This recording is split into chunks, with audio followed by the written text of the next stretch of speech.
Number 10, Spider-Punk. Let's start off with a more obscure alternate, shall we? But one with quite the look.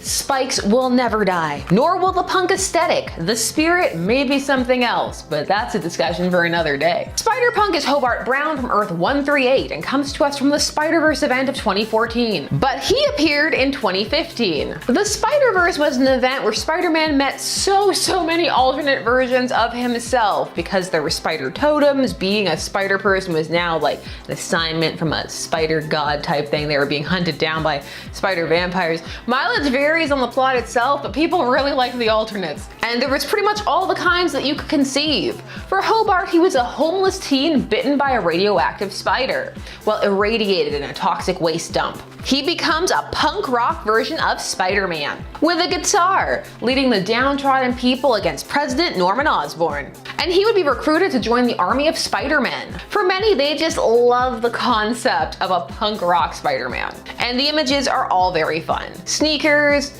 jean vests, head spikes in the form of a mohawk. There's always time for fashion. Number 9, Spider Assassin from Earth 8351. This is an alternate version of Peter Parker. He first appeared in a What If story, What If Spider-Man vs. Wolverine #1. In this universe, you had very much the same Peter Parker until he fought Wolverine. Then everything completely diverged and he ended up being trained by him and becoming an assassin. Cold-blooded assassin. No more friendly neighborhood Spider-Man over here. Fans of a darker, harder-edged Peter tend to gravitate towards characters like Spider Assassin. His costume, again, is also cool. And of course has black accents rather than blue because he's edgy. In this universe, he left Mary Jane for a woman named Alex, who looked almost exactly like Gwen Stacy and also died.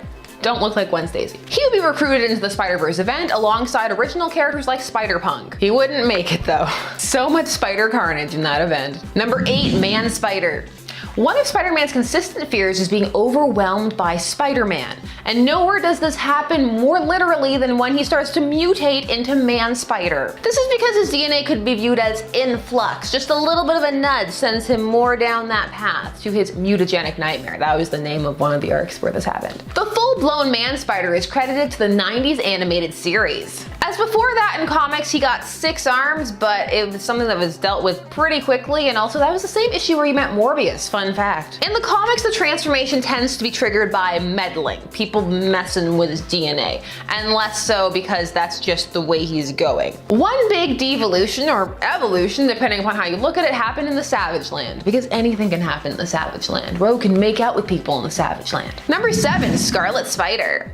Now there have been several characters who have taken on this mantle, but we're gonna look at the first for our purposes, and that's Ben Reilly. He debuted as such with that name in Spider-Man #51 in 1994. That's because it's adjectiveless Spider-Man. It's rare for Spider-Man comics to not have an adjective. However, the concept of Peter having clones, specifically Ben, had been around since the 70s, but that had been intended to be a one-shot and then it ballooned. This Ben heralds back to smack dab in the middle of the Clone Saga. A saga that has a lot of history and is now an infamous case of editorial pushing a story to go on too far. Ben Reilly would prove popular, even if the bait and switch initially pulled of him being the real Spider-Man and Peter Parker was not. In fact, after his death, there was fan backlash to bring him back. Ben Reilly is the first successful Peter Parker clone created by Miles Warren, aka the Jackal, and one of the most stable and well, nice. Not homicidal like some of those other clones out there who made this list as well. The name Ben Reilly comes from both Uncle Ben and Aunt May.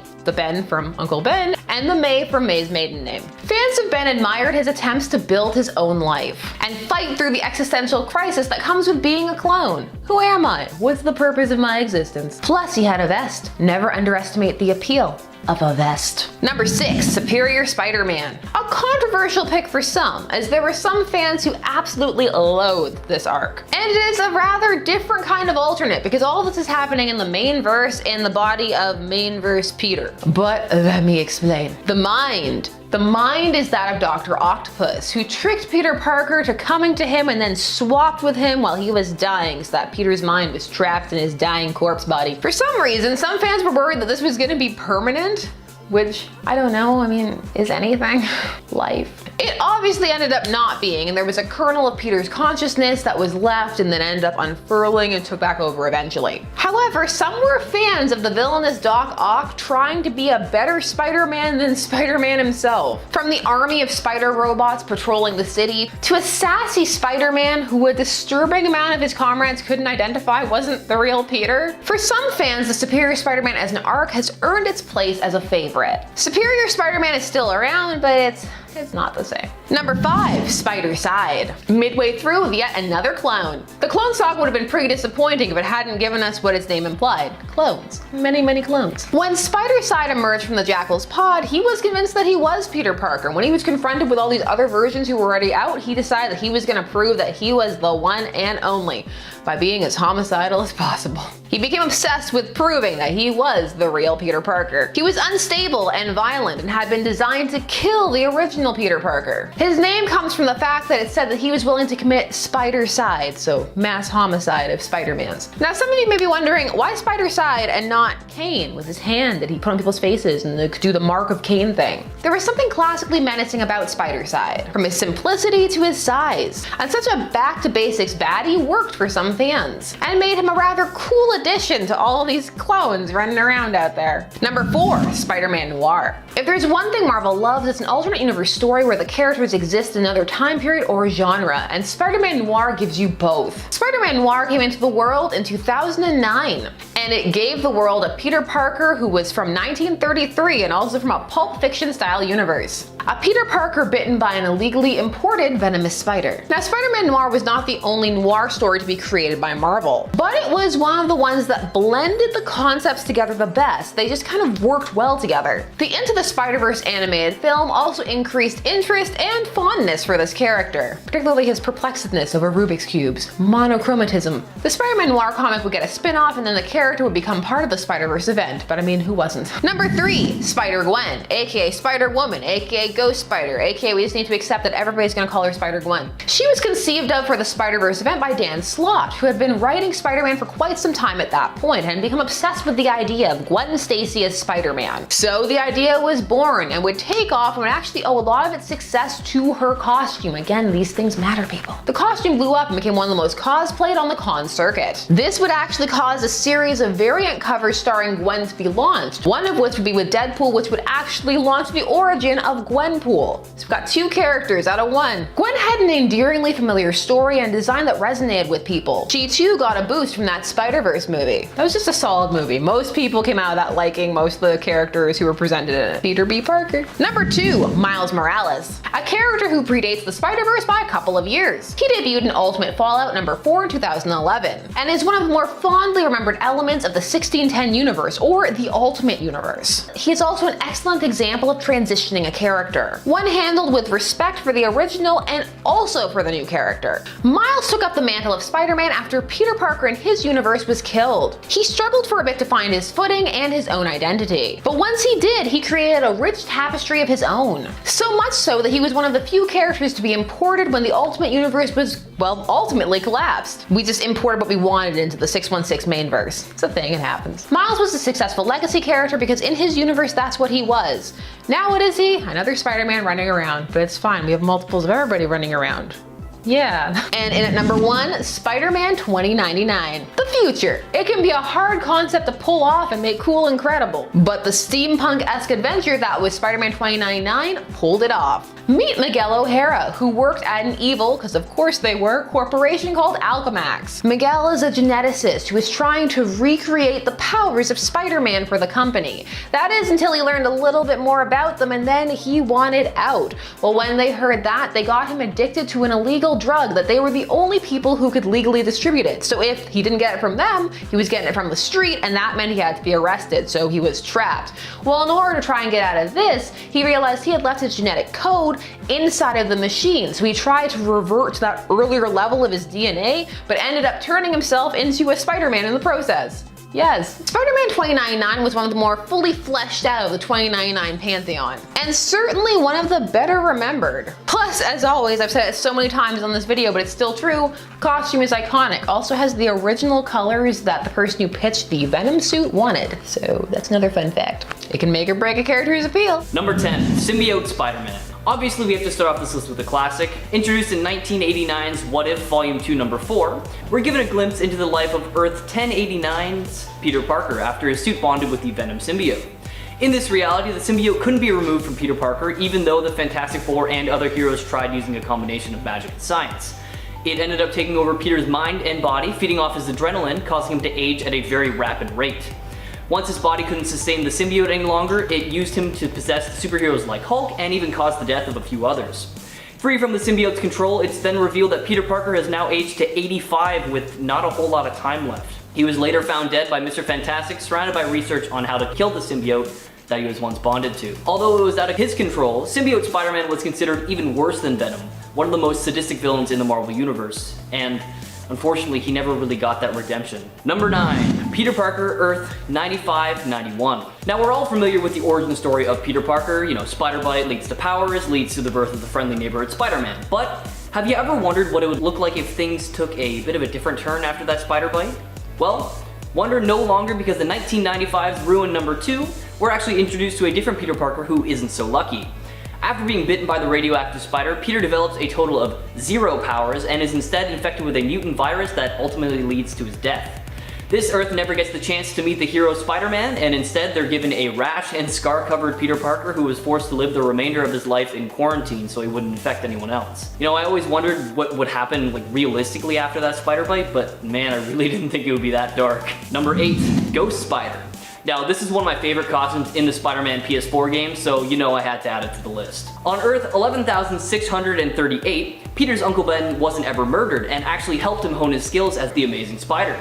Despite this, he doesn't always use his abilities and intellect for good, and thanks to the resources from his lab, Parker Technologies, the Amazing Spider found a way to bring over other Spider-Men from different universes and absorb their powers. After bringing Earth 616 Peter Parker into his universe, the Spider is convinced by him that what he's been doing isn't heroic at all.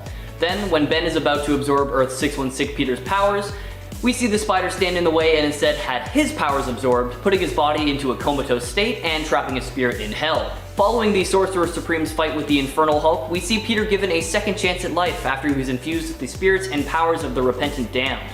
Now possessing powers similar to Ghost Rider along with his Spidey powers, he awakes from his coma as the Ghost Spider and uses his second chance to correct some of the mistakes he's made already. Check him out in his first appearance in 2011's Amazing Spider-Man Annual Number 38. Number 7. Spider-Cyborg. On the apocalyptic Earth 2818, operating in the year 2099 AD, we have a slightly darker version of Peter Parker who, alongside his spider abilities, gains some cybernetic enhancements as well. Equipped with cybernetics covering most of his body, giving him stronger legs, metallic claws, enhanced vision, and even a sonic cannon for an arm, this Spider-Man does not come to play. Essentially, Spider-Cyborg was the perfect combination of Marvel Spider-Man and DC Cyborg, making him into one of the most powerful heroes in the Spider-Verse. Now, unfortunately, like many of the other strong alternate Spider-Men, Spider-Cyborg was immediately targeted by the villain Karn due to the threat that he posed. However, the superior Spider-Man appeared just in the nick of time and defeated the villain. Joining forces with the superior Spider army, Spider-Cyborg attempts to defeat Karn alongside the other Spider heroes, but is eventually destroyed by Deimos when the Inheritors invaded their home base on Earth 928. Now that's all we know about this Peter Parker, which is kind of disappointing because he definitely has a badass backstory, otherwise he wouldn't have so many cybernetic enhancements. If you know anything more about this character, well, let me know in the comments below, but in the meantime, why not check out his first appearance in 2014 Superior Spider-Man number 33. Number 6. Doppelganger. The evil, pretty much mindless duplicate of Spider-Man from Earth 616, this version of Spider-Man was created by Magus during the Infinity War. Although he was killed during the Infinity War, this 6-armed Spidey clone was later revived by the Demogoblin, becoming its pet for a while. Doppelganger appears a few more times after the aftermath of the Infinity War, teaming up with Carnage, Shriek, Carrion, and the Demogoblin during the infamous Maximum Carnage killing spree, and then is later seen as part of the Spider Army to help defeat Morlun and the other Inheritors. Unfortunately for him, after many adventures, the Doppelganger was eventually captured and imprisoned in the rebuilt Ravencroft. Possessing many of the same powers as the original Spider-Man, what really sets Doppelganger apart is his raw strength. Being able to lift up to 25 tons as opposed to the normal 10 that most other Spider heroes can lift. Why not check him out for yourself in Infinity War number 1. Number 5. Pestilence. In 2005's Cable and Deadpool number 15, we see Deadpool dropped in Earth 5701, while on a search for Cable where the supervillain Apocalypse has conquered New York and then changed 4 superheroes into his horsemen, one being the Spider-Man of this world.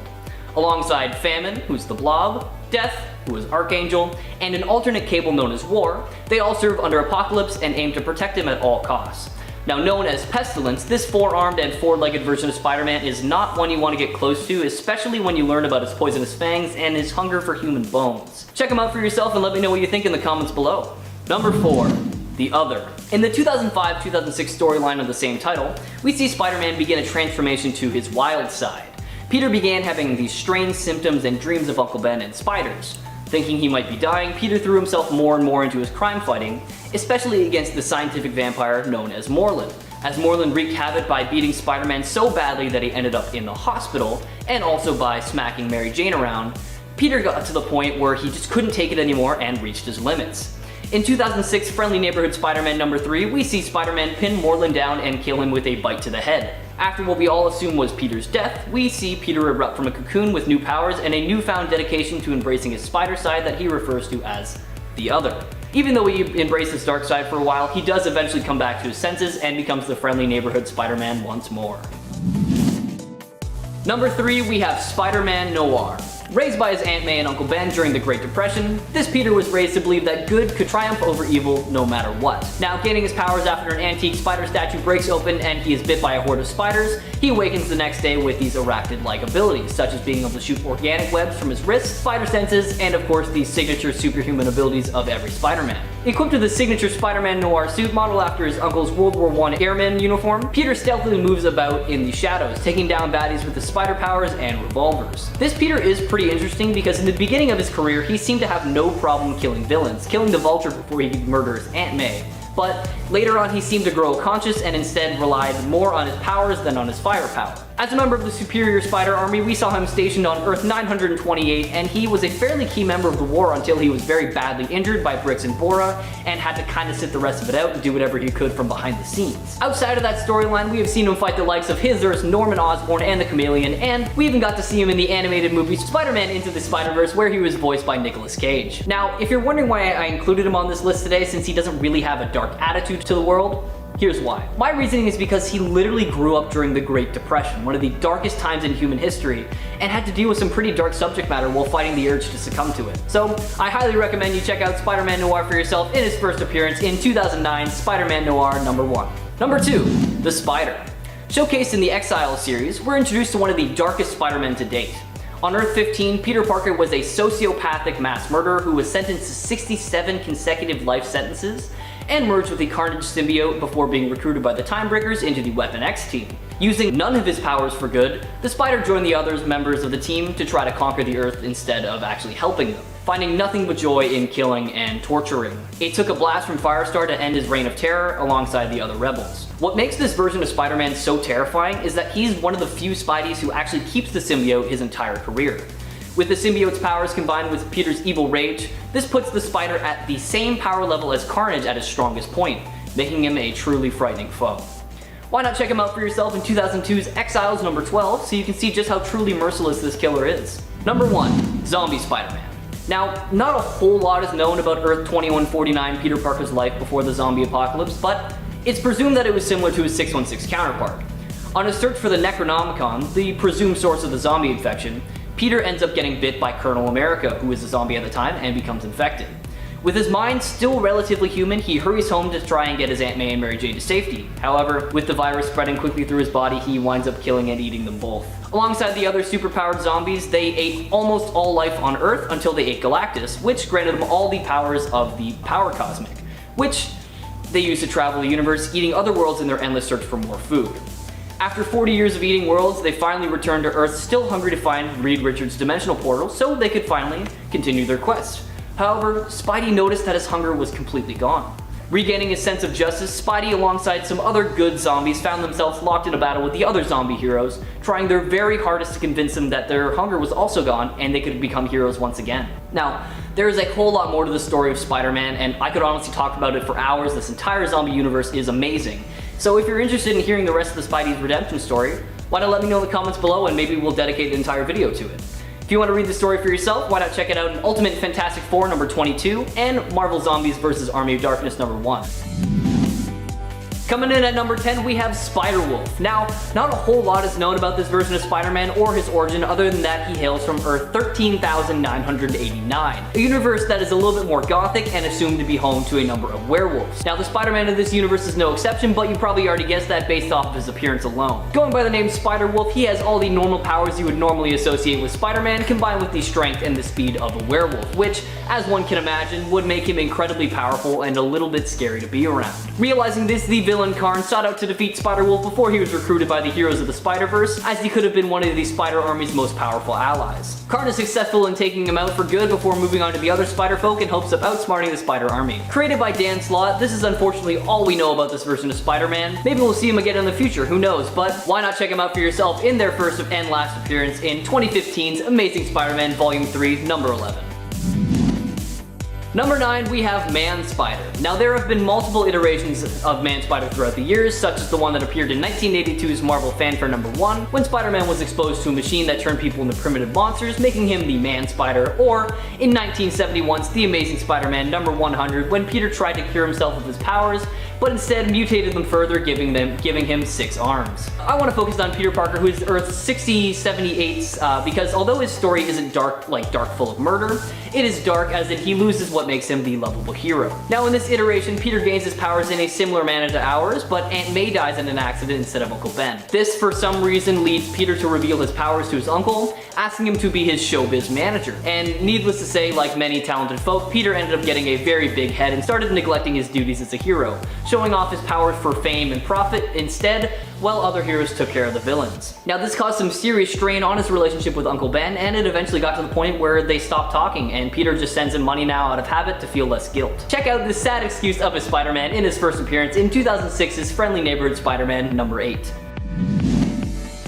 Number 8, the Imperfect Spider-Man. Coming to us from the critical flop Marvel Nemesis Rise of the Imperfects, we have Earth's 50,701's Peter Parker, and from what we see, he is basically Earth's 616 Peter Parker with a bit of a darker twist. Now, if you're not familiar with the plot of this video game from 2005, that is absolutely okay. You did not miss very much, and it was not a good game at all. In the story mode, we see Spider-Man, the Thing, Wolverine, and Elektra captured and injected with a drug developed by an alien scientist that corrupted them and turned them into bloodthirsty killers. The now brutally violent and eager to fight heroes face off against each other in a Coliseum-type battle. Thankfully, it didn't last long before Spider-Man was able to fight the drug and escape, leading the fight against a group called the Imperfects that had been infected with the same drug. Now, obviously they come out on top because it would make for a pretty terrible story if they didn't. Although this game was a massive flop, it did spin off into a very interesting series called Marvel Nemesis, The Imperfects, and within 6 issues they did a better job of explaining exactly what happened in that universe. So if you're curious, check out this limited run for yourself, or honestly, if you're a fan of bad video games and you still have a GameCube lying around, maybe try and find the game. Number 7, Superior Spider-Man. Following an insane life that deserves a read if you're not familiar with it already, Otto Octavius transplanted his mind into the body of Peter Parker, leaving Peter in his body. Still retaining Peter's memories, he was able to trick all of Peter's loved ones into thinking nothing was wrong. Otto believed that he could be a better Spider-Man and, following the death of Peter Parker, took up the role as the Superior Spider-Man, upgrading the spider suit to better fit his needs. Many battles ensued, and then it's revealed along the way that Peter's consciousness still lived on inside his body, and after the Goblin King kidnapped Anna Maria, Otto's love interest while in Peter's body, Otto begins to hesitate to save others as he has a chance to save her and doubts he can save everyone without having time to plan. Peter's consciousness pushes him to save the child, who is also in danger at the same time, and Otto realizes that Peter is more deserving of the role of Spider-Man and completely erases his consciousness so that Peter can take control of his body once more and save everyone. He sacrificed himself for the girl he loved and the man he hated for the greater good, and that just goes to show you that even if you start off as a villain, you can change and become a hero. Now, there's a lot more to the story that I had to gloss over or skip, so I highly recommend you check out the story for yourself, starting with The Amazing Spider-Man number 697. Number 6, Spider-Side. Believing himself to be the real Peter Parker, this Spidey clone was specifically engineered by the Jackal to kill the real Peter Parker, Ben, Kane, and Mary Jane. As a clone, he possesses many of the same abilities the real Peter has, such as superhuman strength, speed, and wall crawling, and spider senses, but what really sets him apart is his complete control over his molecular structure. With this ability, Spider-Side is able to extend his limbs, shapeshift, control the density of his body, and so much more. He actually uses this to simulate the artificial webbing used by Spider-Man by turning parts of his himself into semi-liquid and just flicking it around. Adopting the name Spidercide after the Jackal jokingly said that this Peter would commit mass Spidercide for him, he actually followed through and once released a toxin in the air that killed 2,600 people across the state of Pennsylvania. Later, Skyer removes his clone degeneration factor after he betrays the Jackal, and good thing he does because that kept him alive for a little bit longer until he eventually fell off the roof of the Daily Bugle and was put in a stasis chamber, preventing him from ever being a threat again. First appearing all the way back in 1995 as Spidercide in New Warriors number 61. Check out this clone short run as part of the Spider family for yourself. Number 5, Peter Parker, Earth 70,237. Many years into the future, we get a glimpse into the life of a retired Spider-Man who now spends his days working in a flower shop. MJ has already passed away due to radioactivity from what I guess I'll refer to as Peter's lovin'. You probably all know what I'm talking about, and there are actually no more heroes or villains around as a new merciless police force known as the Rain control the city. J. Jonah Jameson of all people is actually the one to convince Peter to take up the mantle of Spider-Man once again to free the city from the Rain. However, this is proven to be a very difficult task, as Mayor Waters does whatever he can to stand in his way. Facing off against the elderly Sinister Six, Peter learns to conquer his demons and truly begins his triumphant return as the friendly webhead. As he is a bit older than most Spider-Men, his reflexes are a little bit rusty and he is more vulnerable to attacks despite having his superhuman durability. After an all-out battle with Rain and Venom, who turned out to be Mayor Waters' assistant, Peter comes out victorious and the world goes back to the way it should be, full of heroes and villains. This version of Peter doesn't get to enjoy the return of heroes for long as he is murdered by Deimos, having his head crushed by Mary Jane's tombstone. If you're interested, check out this alternate Spider-Man in 2007's Spider-Man Reign number 1. Number 4, Web Slinger. Originating from Earth, spelled E-U-R-T-H, there was once a young boy who was fascinated by spiders, and as a young man, he dared the journey into the mysterious Web Wood, a place filled with mysterious beings, to meet the mysterious Widow of the Web because he really just wanted to know more about spiders. Impressed by him, she used her magical abilities to give him all the powers of the Spider Kingdom with one condition attached. He could never use the powers for his own interest. Now, these powers weren't really too much to write home about considering spiders don't have too much going on for them. He really just gained extra limbs and web generating abilities. Not long after, his uncle was in trouble and the boy ended up using his powers to save him, which really angered the widow, causing her to curse the boy. From that day forward, he lived out his life as a monstrous looking spider-human hybrid. Deciding to isolate himself from society, the boy took up the name Web Slinger and became the guardian of Webwood. However, despite all the good he does as Web Slinger, he is still seen as no better than the criminals he fights due to his monstrous appearance. Give his story a read for yourself in 2000's Avatar Covenant of the Shield number 2. Number 3, Patton Parnell. Definitely one of the scariest looking Spider-Men, Patton Parnell has been described as a sociopathic version of Spider-Man who made the exact opposite decisions that Peter had. Growing up with an abusive uncle, Uncle Ted, Parnell was always a bit of a weird one as he found joy in experimenting on animals and perversely spying on his next door neighbor Sarah Jane. Like other Spider-Men, Patton was bit by a spider, however, his body's reaction to it was a little bit different. Instead of turning into a superhero, he actually gained the ability to turn into a spider-like monster and started to seek revenge on those who had treated him poorly, starting with his uncle. He eventually leads Sarah Jane to his house and reveals his new form to her, and needless to say, she was terrified and not at all impressed. And then after a bite to the neck, the next morning we see hundreds of baby spiders coming out of Sarah Jane's neck. Thankfully, Parnell doesn't stick around for too long, as just after 3 days of having his power, he is drained of all his life force by Morlun. Check out this twisted story in 2014's Edge of Spider-Verse number 4.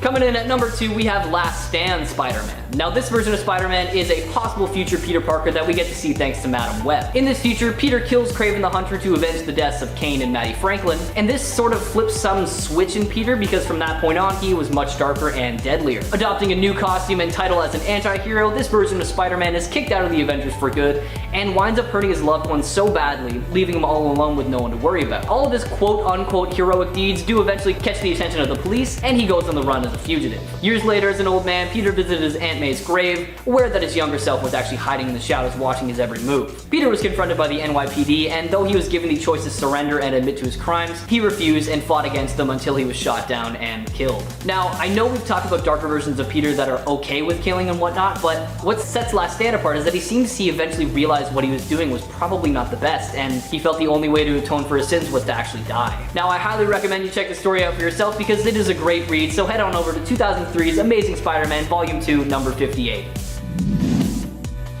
And finally, number 1, we have Peter Parker Earth 8351. Known as Assassin Spider-Man, this universe's Peter Parker becomes an assassin working alongside Wolverine, leaving basically all aspects of his old life behind, including his longtime girlfriend Mary Jane. This Spider-Man is the complete inverse of his 616 counterpart. We later find out during the events of Edge of the Spider-Verse that Peter left his old life behind to protect his loved ones, as he states that with great power comes great responsibility and even greater enemies. Shown to be always serious, lacking his signature quips and jokey demeanor in battle, likely because he has no problem coping with the situation like his mainstream counterpart, this Spidey has shown no qualms about killing and does whatever it takes to get the job done. Now this is likely due to his friendship with Wolverine, having adapted to his personality to better fit their job style. Having received formal training to hone his skills, this Peter possesses highly refined versions of the Spidey powers we all know and love. The most impressive being his spider senses, which is honed so much that he just seems to know things, even to the point that he knows what's going on before his opponent could think about it. So, beating him is nearly impossible to do thanks to this precognition. He's also a master at hand-to-hand combat, able to defeat Black Widow with ease, and a master marksman, able to use any gun he gets his hands on.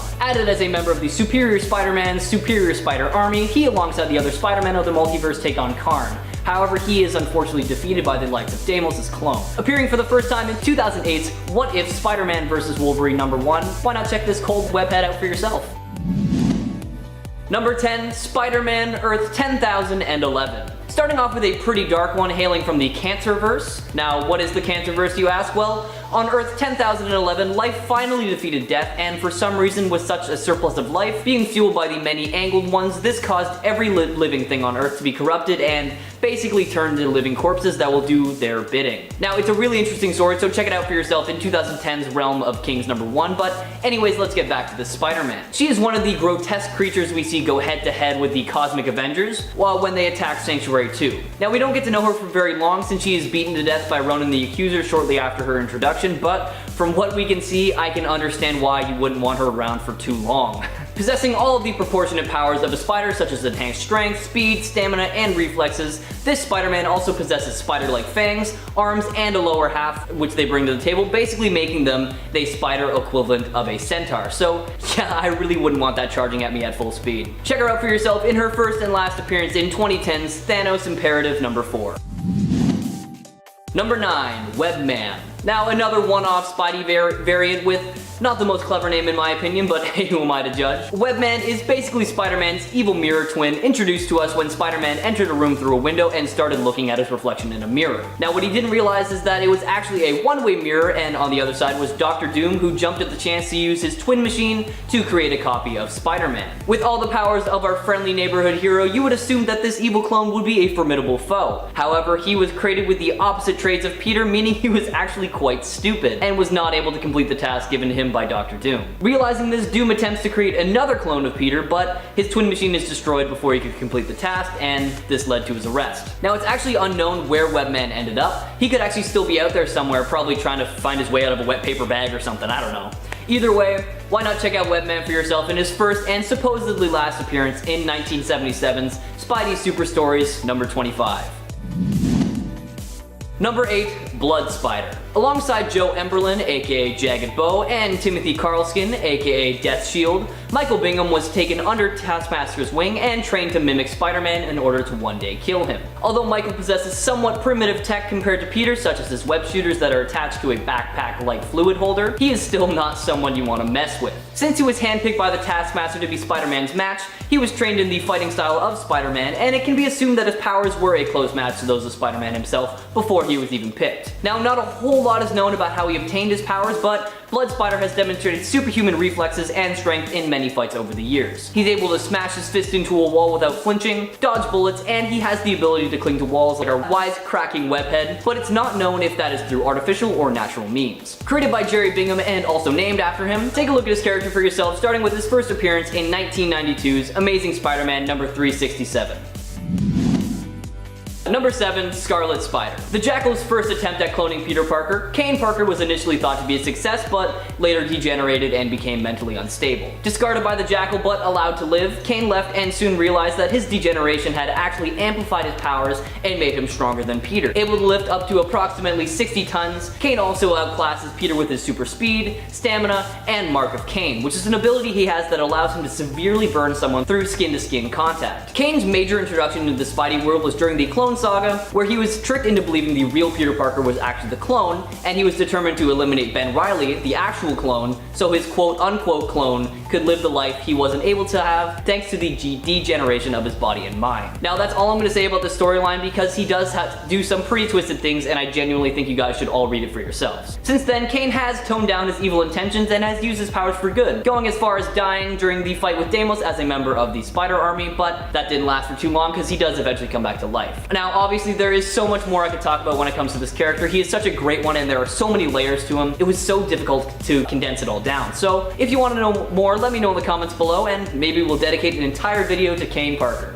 But for now though, check him out in his first appearance in 1994's Web of Spider-Man number 119.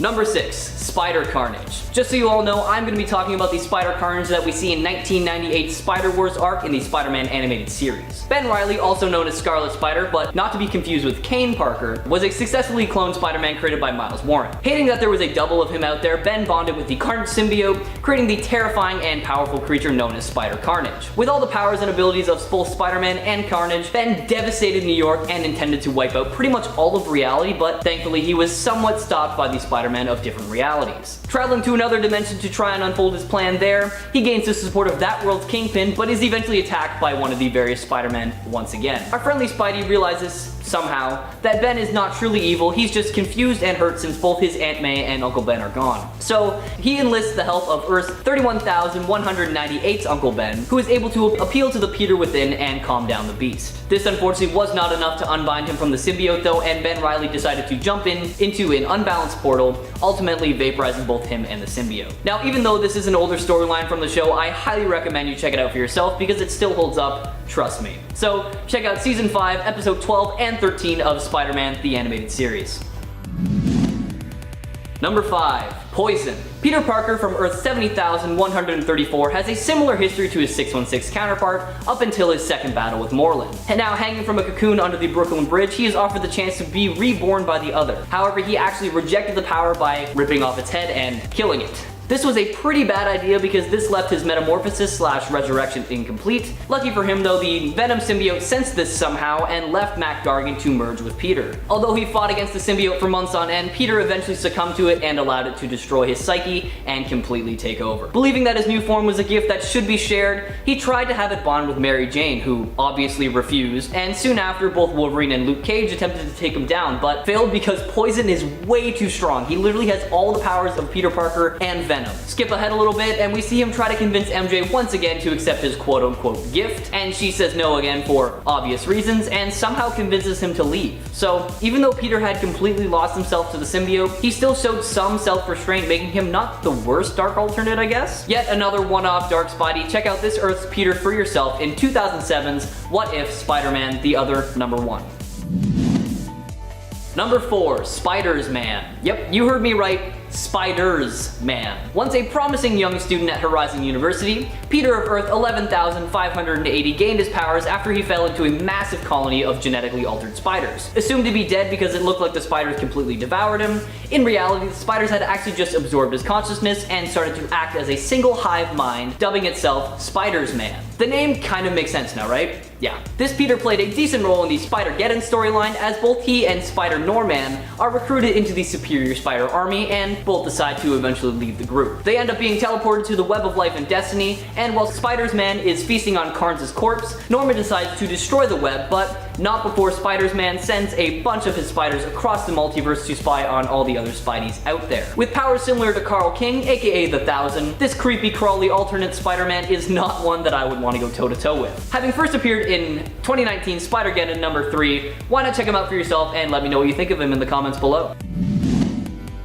Number 3, we have Masked Marvel. In 2018's What If the Punisher number 1, we are given a glimpse of what it would be like if Peter Parker was Spider-Man, but also the Punisher. Peter of this Earth, or 71,928, has a pretty much identical origin story to his 616 counterpart, until he decided to kill the burglar that killed his Uncle Ben rather than leave his fate in the hands of the police. From that point on, he decided that as Spider-Man, he would do anything necessary when it came to fighting crime, even keeping the gun that killed his Uncle Ben on him at all times, as a reminder of what had been taken from him and what he had to do to keep everyone in his life safe. With all the same powers of our familiar 616 webhead, this Spidey fights crime under the name of the Masked Marvel. Although he tried to avoid using the gun at all costs, this Peter had no issue pulling it out and killing someone if it was for the greater good. An excellent example of this is when the Sinister Six kidnapped his Aunt May and Betty Brant, and he had no other choice but to engineer weapons specifically designed to take out each member of the Six. Now eventually Peter meets Gwen Stacy and falls in love, and she ends up getting kidnapped by the Green Goblin, which once again forces him to create a weapon specifically designed to kill the villain. After this though, he actually retires his suit, reveals his identity to Gwen, and they get married and live a very peaceful life together. Kind of a nice way to end, don't you think? Why not give his story a read for yourself and let me know what you think. Number 2, Brian Cornfield. Born and raised in New York City of Earth 616, Brian Cornfield was a huge Spider-Man fan and wanted nothing more than to get in contact with him. However, after his mother was mugged and killed, his motives changed and he wanted revenge on not only the killer, but Spider-Man for not saving her. After coming in contact with Dwarf, he was granted powers similar to Spider-Man and became Spider-X. What sets him apart from our regular old Spider-Man is that Brian is not very easy on the eyes, as he possesses 4 extra spider-like limbs coming out of his waist and upper back. And he also has razor-sharp fangs capable of tearing someone to shreds. After hunting down and killing his mother's killer, he began taking out as many criminals as possible because he truly believed he was created to bring justice to the world. Fast forward a little bit and we see Spider-X fighting his last battle against the mutant Paralyzer, who was trying to recreate Zax, and he ended up succeeding. In the fight against Zax, all the heroes present came together and defeated the giant electrical being, but the explosion actually killed both Paralyzer and Spider-X, and unfortunately, we haven't seen either of them again since. Check out Brian Cornfield for yourself in his first and last appearance as Spider-X in 1993's Midnight Suns Unlimited number 3.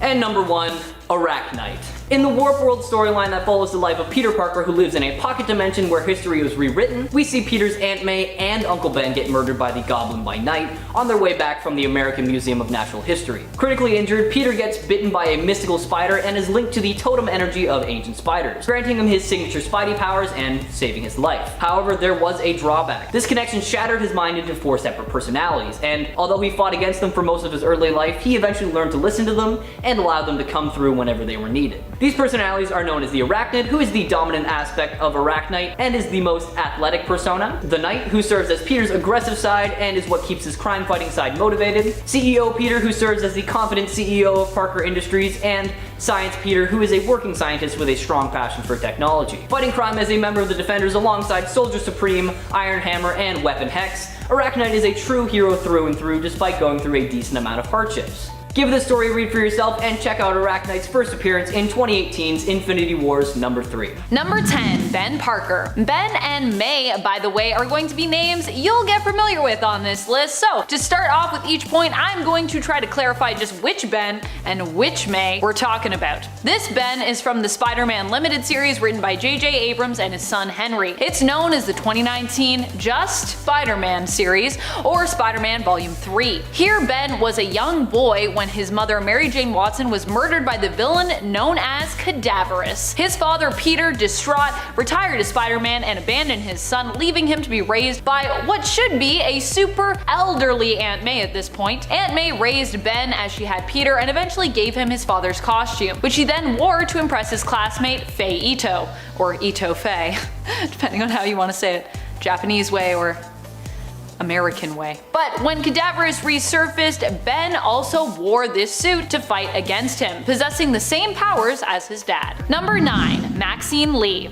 Maxine Lee is like an adopted daughter to Miles Morales in the comic Miles Morales: The End. Well, really more like an adopted but willful niece. She is the daughter of Genki Lee, who in this reality of Earth 13153 became a hero before he died. Genki in the reality of 1610 is known for being Miles' BFF and also made an appearance in Into the Spider-Verse, albeit a kinda small one. I think we were all hoping for more Genki than what we got. Maxine Lee here is his daughter and is the deputy mayor of Brooklyn, while Miles himself is the mayor of New York. He insists Maxine call him Uncle Miles, but she kinda refuses to do so. Number 8, Spider-Woman. Ashley Barton is technically Spider-Man's granddaughter, but is still a grandchild of his, so still a child of Spider-Man. See what I did? And she is super cool, so I had to include her. She made her first appearance in 2003's Wolverine series issue 67 7 and comes to us from the Old Man Logan universe of Earth 807128. She is the daughter of Peter Parker's youngest daughter, Tonya, and Hawkeye. Yeah, try not to focus too much on the potential age difference there. Feels a little wince-inducing. Ashley attempted to take over Hammer Falls and usurp Kingpin's rule there, but she was captured. Old Man Hawkeye later rescued her, only for her to try and kill him, surprisingly. She appears to have powers similar to those of Spider-Man. It's kind of a weird point to finish it on, but whatever, Amanda, that's what you wrote. Number 7. Richie Parker. Richie Parker comes to us from the House of M reality. We've seen 2 different versions of him from different realities, and it's implied that Richard Parker II would grow up to exhibit superpowers similar to his father's, potentially even being able to produce organic webbing in addition to Peter's usual power set. Rather than being the son of Mary Jane and Peter, Richie is the son of Gwen Stacy and Peter Parker. There is a version of him with powers in What If Spider-Man House of M issue number 1, and a little baby version of him in the series Spider-Man House of M. Number 6. Venom. This May Parker comes to us from the reality of Earth 9997. That would be the universe of Earth X. She first appeared in 1999's Earth X series in issue number 1. She is also the daughter of Peter Parker and Mary Jane, like so many of these kids. However, her mother died of cancer when she was younger. Her powers manifested when she was just a teen and are similar to her father's, but May also has the powers granted to her by the alien symbiote known as Venom, whom she is bonded to. Initially, the Venom symbiote sought her out after leaving an elderly Eddie Brock, hoping to continue its vengeful pursuits against May's father and turn her against him. May's willpower and spider sense proved too powerful for the symbiote though, and so its plan did not work. Instead, she bent the being to her will and used the symbiote for her own heroic means. But she still goes by the name Venom, which I like. Number 5. Benji Parker. Benji is one of Peter's children with Mary Jane from the reality of Earth 19529. He first appeared in Spider-Man Life Story issue number 3 and was created by Chip Zdarsky and Mark Bagley. In this reality, Mary Jane gave birth to twins and left Peter shortly after they were born, not being able to deal with the fact that Peter led 2 lives. One is Peter Parker and one is the hero Spider-Man. Benji was likely mostly estranged from his father for a good amount of his childhood, as Mary Jane took her children with her when she left Peter and raised them near Portland, Oregon. But Benji would reconnect with his dad when he was 11. Number 4. Spider-Boy. Maximilian Morales Stacy is the son of Gwen Stacy and Miles Morales from the alternate reality of Earth 8. Gwen and Miles learned of this alternate reality where they got married and had kids and were super freaked out by it in the 2015 Spider-Gwen series. Max goes by the superhero mantle Spider-Boy and fights crime along with his sister and parents, which are all obviously part of the Amazing 8 team we just talked about, which operates out of Earth 8. He first became a hero while battling the villain Mojo Harvey, an interdimensional talk show host, alongside his sister. Number 3. Spiderling. Anna Mae Annie Parker is from the Earth of 18119. She made her first appearance in 2015's Amazing Spider-Man Renew Your Vows issue number 1. Her Earth was revealed to be one of the alternates condensed and weirdly preserved in God Emperor Doom's battle world following the incursions. The reality was transformed into the domain known as the Regency. In this alternate reality, Annie was the daughter of Mary Jane and Peter and developed spider-like abilities similar to her father's. Her spider sense also grants her a kind of future vision, and as such is considered more involved and more powerful than Peter's. Number 2. Little Benjamin Benji Parker. This Ben Parker, fondly referred to by his sister as Benji, first appeared in 1998's Spider-Girl in issue 59. You know what that means. He is the little brother of Mayday Parker. Benji showed signs of powers very early on. He bonded with the Carnage symbiote when he was just a little toddler, and May had to use sonic waves to separate the symbiote from him. Because he was so small, his eardrums actually burst,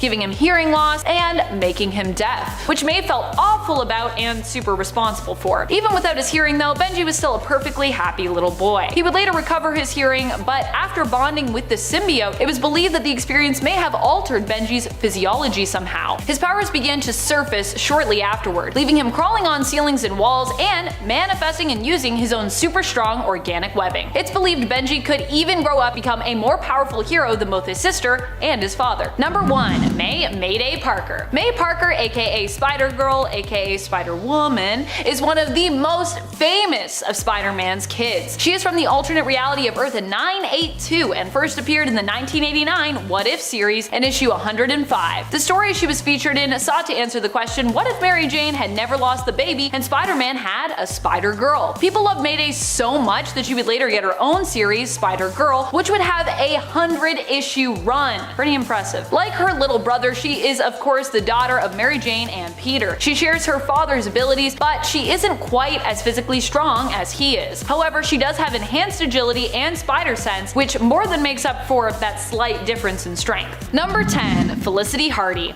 Alas, we have yet to get a child whose parents are Black Cat, aka Felicia Hardy, and Spider-Man, aka Peter Parker. In the PS4 DLC featuring Black Cat for the Spider-Man game, it was alluded that Felicia had maybe had a secret son without informing Peter, and that he was the father. However, this was later revealed to all be a ruse. We got tricked. So far, that seems to be as close as we've gotten to seeing these two have a child together. What we do have though is a daughter of Felicia's who took up the mantle of Scarlet Spider. That's her daughter, Felicity Hardy, who comes to us from Earth 982. She is the daughter of Felicia and Flash Thompson, Peter's good friend and former high school bully. Felicia later leaves Flash and starts a relationship with her work colleague Diana, causing some strain between her and her daughter. Scarlet Spider was trained by her mother, has a brilliant investigative mind, and uses gadgets in order to simulate spider-like abilities while acting as a hero. She wasn't born with any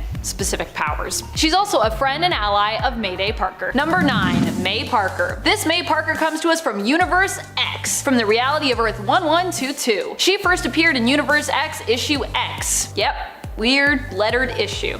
I don't like that. Her past is similar to that of another alternate daughter of Spidey's, but with one possible difference. It's implied that she is actually the daughter of clone Ben Reilly and not Peter himself. Her mother is Mary Jane, however, implying that Ben and MJ maybe had a thing, maybe while she was with Peter. We don't really know. She has similar powers to that of Spider-Man and ends up joining X-51 superhero team composed of different heroes from alternate realities known as the Heralds. You can check out the Heralds team in the Paradise X Herald series. Number 8. April Parker. April Parker is the clone of May Parker from Earth 982. When May was just a baby, Norman Osborn had her clone. He turned this clone into the first human symbiote hybrid. This was an experiment that was part of a plan to help Norman find a path to immortality, resurrecting himself as a more powerful Green Goblin. Originally, April was a misguided villain who actually didn't really even have a name. She would take up the name April after she reformed and agreed to join the Parker family, creating a cover of being May's cousin, with her name April being a play on May's name, as in the months of the calendar year, April and May, which are right next to one another sequentially. April would take up multiple different mantles, including Mayhem, one she took up in a future where she turned against May but ultimately sacrificed herself in order to save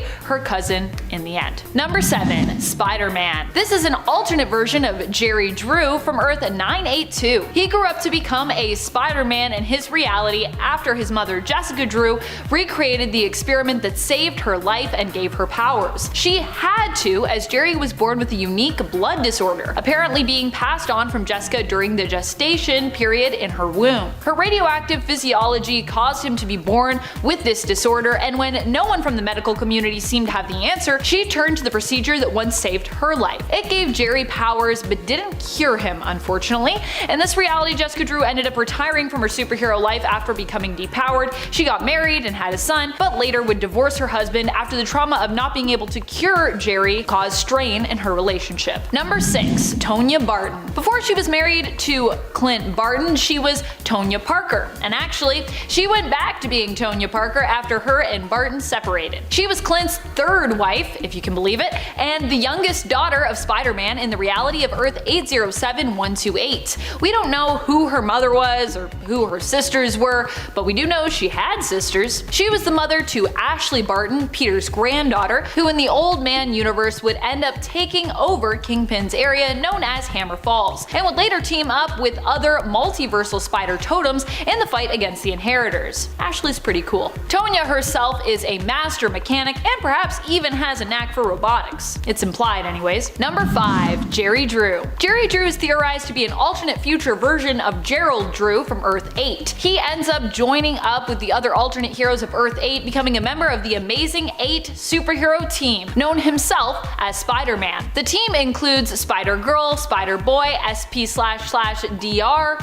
or Spider, I think is how we say that, Spider-Ham, another Spider-Man, Spider-Woman, and a Craven relative also known as Spider-Woman. Lots of Spider-Women. All of these versions of the characters seemingly originating from Earth 8, despite usually being associated with other alternate worlds. Not much is known of Jerry Drew, but he is assumed to be the son of Jessica Drew of Earth 8. He also has some pretty sweet goggles. Number 4. Claire Parker. Claire is the twin sister to Benji. She also first appeared in Spider-Man Life Story issue number 3. Later on in their lives, her family would be tormented by the villain known as Moreland, who killed their Uncle Ben shortly after Claire had returned home after finishing college. Peter hoped to lure Moreland away from his family by returning to New York, but instead Moreland chose this opportunity to strike on Peter's kids. He attempted to devour Claire's life energy, but she managed to fend him off by attacking him while he fed. Benji came up with a theory that Moreland was actually more vulnerable to being attacked while feeding, and came up with a plan to use himself as bait so that Claire could defeat him. This plan actually worked, but it also left Benji permanently injured, causing him to have to walk with a cane for the rest of his life.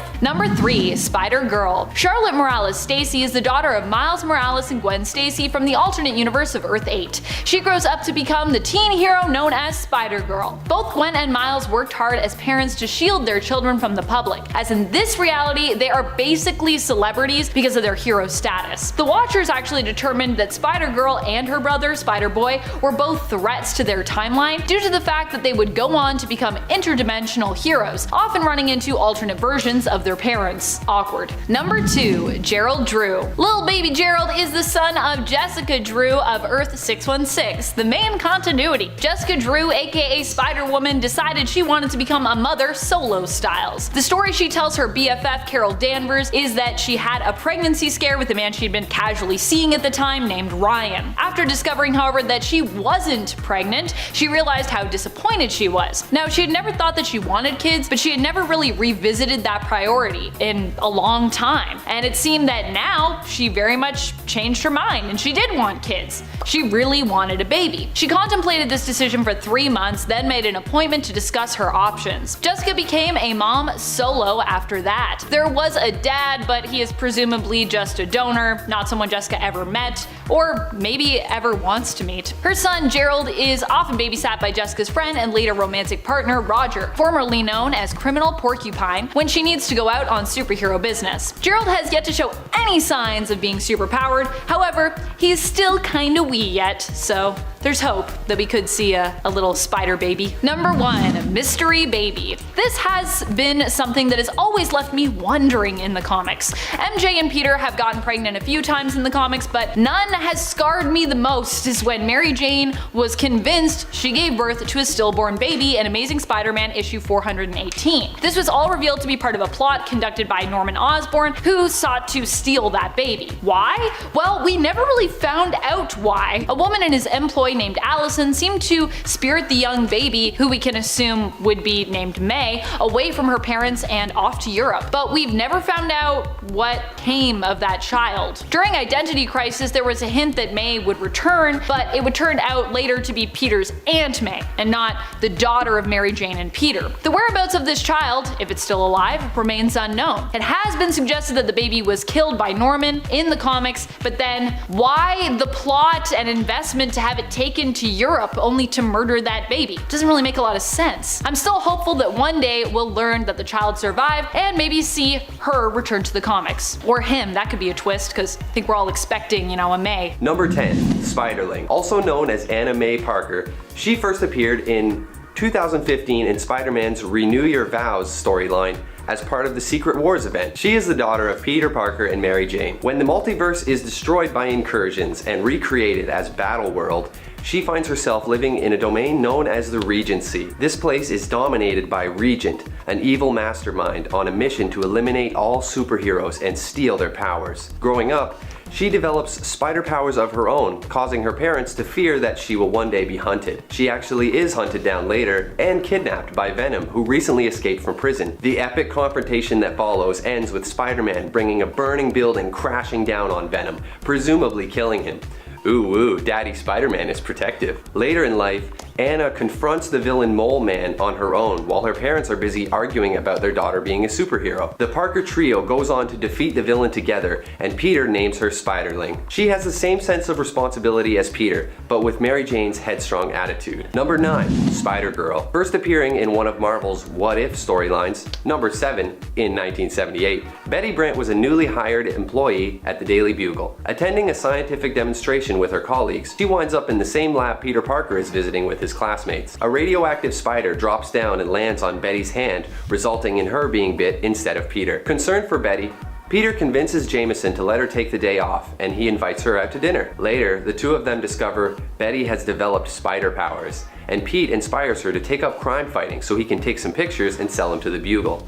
Jameson, of course, only uses the photos to start a smear campaign about Spider-Girl being a menace. The two later fail to stop a burglar, who goes on to kill Peter's Uncle Ben. Betty is horrified by this and resolves to abandon her identity as Spider-Girl. Hey guys, before I get on to the next one, please take a second to hit that like button. It really helps us out here at Top 10 Nerd. Number 8. Penny Parker. You might recognize her from the Spider-Verse film, but Penny actually made her debut in 2014 in Marvel's Edge of the Spider-Verse, number 5. When she was 9 years old, her father died, the original pilot of the 900-pound spider suit. She learns from her Uncle Ben and Aunt May that she's the only one who can take his place, and allows herself to be bitten by the radioactive spider that powers half of the suit's CPU. 5 years later, Mysterio begins infecting the people of New York with a hallucinogenic gas, and it's Penny who shows up and dispatches him, later working alongside Daredevil. She also later joins the Spider Army, recruited by Peter Porker and Old Man Spider on a subway ride home. Penny is Japanese and a vegetarian. Her superpowered suit pays homage to classic mecha anime, and some of her classmates' names are actually references to popular shows. Number 7. Spider-Woman. First appearing in Marvel's Spotlight number 32 in 1977, Jessica Drew grew up in a small cottage with her father, Jonathan Drew. John found uranium in large amounts on the property and went on to build a research facility, performing controversial studies in genetics and cell regeneration. Eventually, little Jessica becomes poisoned from the constant uranium exposure, and John injects her with an untested serum made with the blood of several uncommon species of spiders, and you'll never guess what kind of powers she gets. He seals her in a genetic accelerator while she undergoes a transformation, and she stays in stasis for decades, her aging greatly slowed. Now, as a fully grown woman with hardly any life experience, she wastes no time getting into trouble. Her first romance ends in tragedy when she accidentally kills her boyfriend, and later is manipulated by Mentalo into joining Hydra. Hoping to mold her into an assassin, sends her off to assassinate Nick Fury. She refuses and fights back against her masters, eventually escaping and starting a new life as a friendly neighborhood bounty hunter, Spider-Woman. She later finds herself dubbed the Dark Angel of San Francisco, swinging around the city and solving crimes just like the real Spidey. Number 6. Spider-Gwen. Raised by George Stacy alone after her mother died, her free spirit and creativity often clashed with her father's rigid attitude. She became friends with Peter Parker and formed a band with her classmates known as the Mary Janes. After being bitten by a genetically engineered spider, she gained spider powers and became known as Spider-Woman.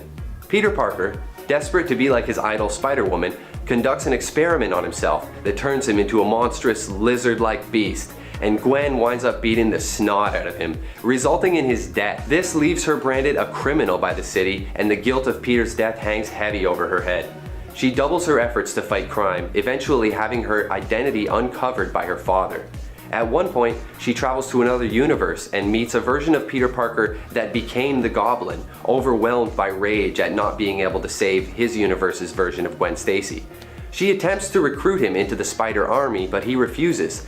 Later, when she reveals that she's actually an alternate Gwen Stacy, he sacrifices himself to save her like he wishes he could have in his own dimension. Number 5. Silk. First appearing in Amazing Spider-Man Volume 3 in 2014, Cindy Moon was born with an eidetic memory. At a scientific demonstration, the radioactive spider that gave Peter Parker his powers also bit her in the ankle. The first use of her powers was actually when she got home and accidentally webbed up her parents. She is then taken away by Ezekiel Sims, who locks her away to protect her from Morlun, the devourer of totems. He's on an interdimensional mission to basically kill every single version of Spider-Man.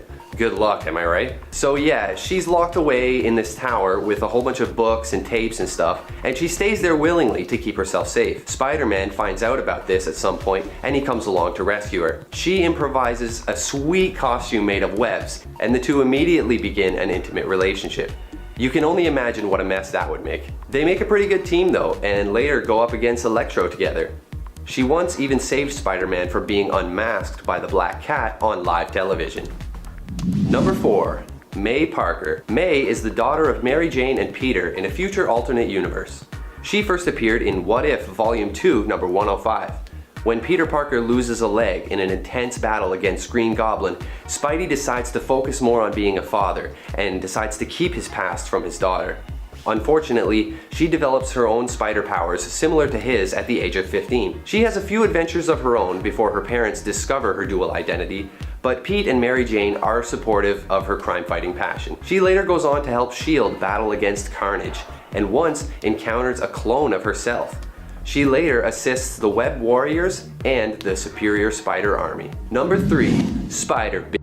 First appearing in Wolverine Volume 3, number 67, in 2008, she is technically Peter Parker's granddaughter, with her parents being Hawkeye and Tanya Parker.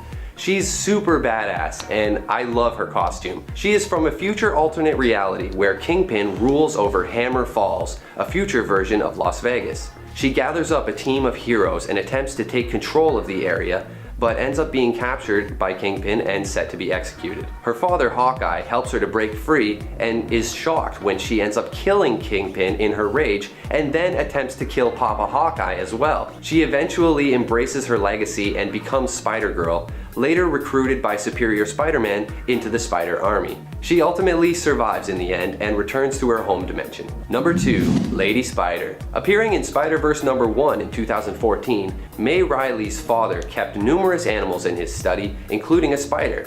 One day, May opened up the cage, believing the spider to be upset about being held captive, and she got bit. It was actually just a normal spider. Later on in life, her father dies and she builds a super suit with mechanical arms and mechanical web shooters, becoming the Lady Spider. She has 3 university degrees and is the only female student in her field. She first used her suit to rescue the mayor from Electro, and when the 6 men of the Sinistry arrive, led by Green Goblin, she holds them off, forcing them to retreat. And now number 1. Spider-Man. In Marvel's What If number 23, released in 1980, we meet the amazing Spider-Man, also known as Aunt May. When her nephew Peter Parker forgets his lunch at home, a concerned May Parker rushes off to a science demonstration to make sure he gets it. He's a growing boy. There, she is bitten by a radioactive spider, which gave her spider powers. I'm serious. May first uses her power to earn some money for her family doing stunts, but later defeats the villain Leapfrog and becomes a real crime fighter. When the Master Weaver Karn shows up in her universe on his relentless hunt to kill anyone who possesses spider powers, she heroically surrenders herself to save her family. Also known as Spider Lady, or sometimes just Granny, May is later recruited into the Spider Army during the Spider-Geddon event to battle against the Inheritors on the Marvel Prime universe. In the end, the evil Inheritors are defeated by transferring their consciousness into infant human babies, which May actually adopts and takes back to her universe. Truly your friendly neighborhood aunt. Kicking off the list at number 10.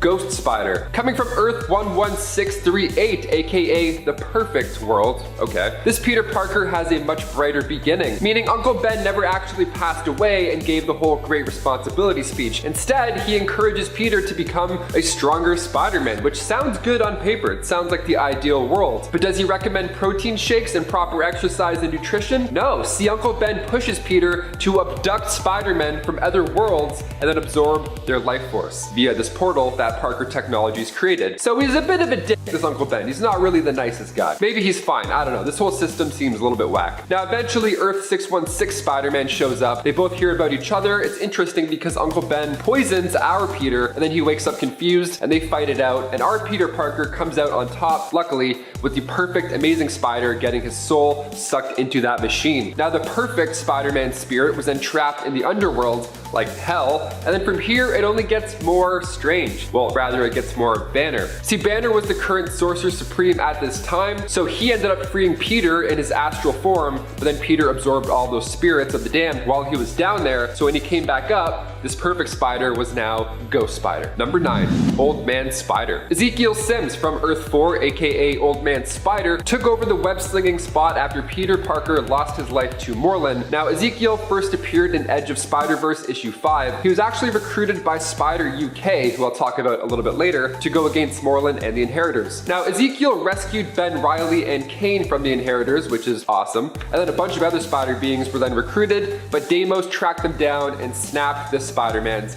neck. He caught him off guard. Brutal. And in his last words, he revealed his true self and told Peter to protect Silk, aka the bride. All that matters. What a beautiful last sentence. We love impactful last words here at Top 10 Nerd. It's the best. And you know what else we like? We like when you like our videos. Literally, go and give this video a thumbs up and it will do wonders for our channel. We're trying our best, so, you know, all we ask is for a little click. Maybe subscribe, maybe like, maybe notifications if you're feeling good. I don't know. Let's get back to the list. Number 8, Spider UK. Here he is, Billy Braddock himself. I told you I'd talk about him. He began his life as Captain Britain, actually, before he was webbing people up. So he's actually rocking both teams. He's a busy guy. He's on the Captain Britain team and then the Spider Army. He made his first appearance in Edge of Spider-Verse issue 2 over on Earth 833. Now, this Spider-Man is one of my favorite versions. His arc is so fun. He can hop between dimensions whenever he chooses, and then after the defeat of the Inheritors, spoilers, he keeps an eye on Earth 3145, and then during the Spider-Geddon storyline, in issue 2, Spider UK dies in an explosion and is buried in England on Earth 803, the home of Lady Spider, who loved the idea of Spider UK being buried in the same cemetery as her parents because she loved him like a brother, of course. Brother zoned, even after death.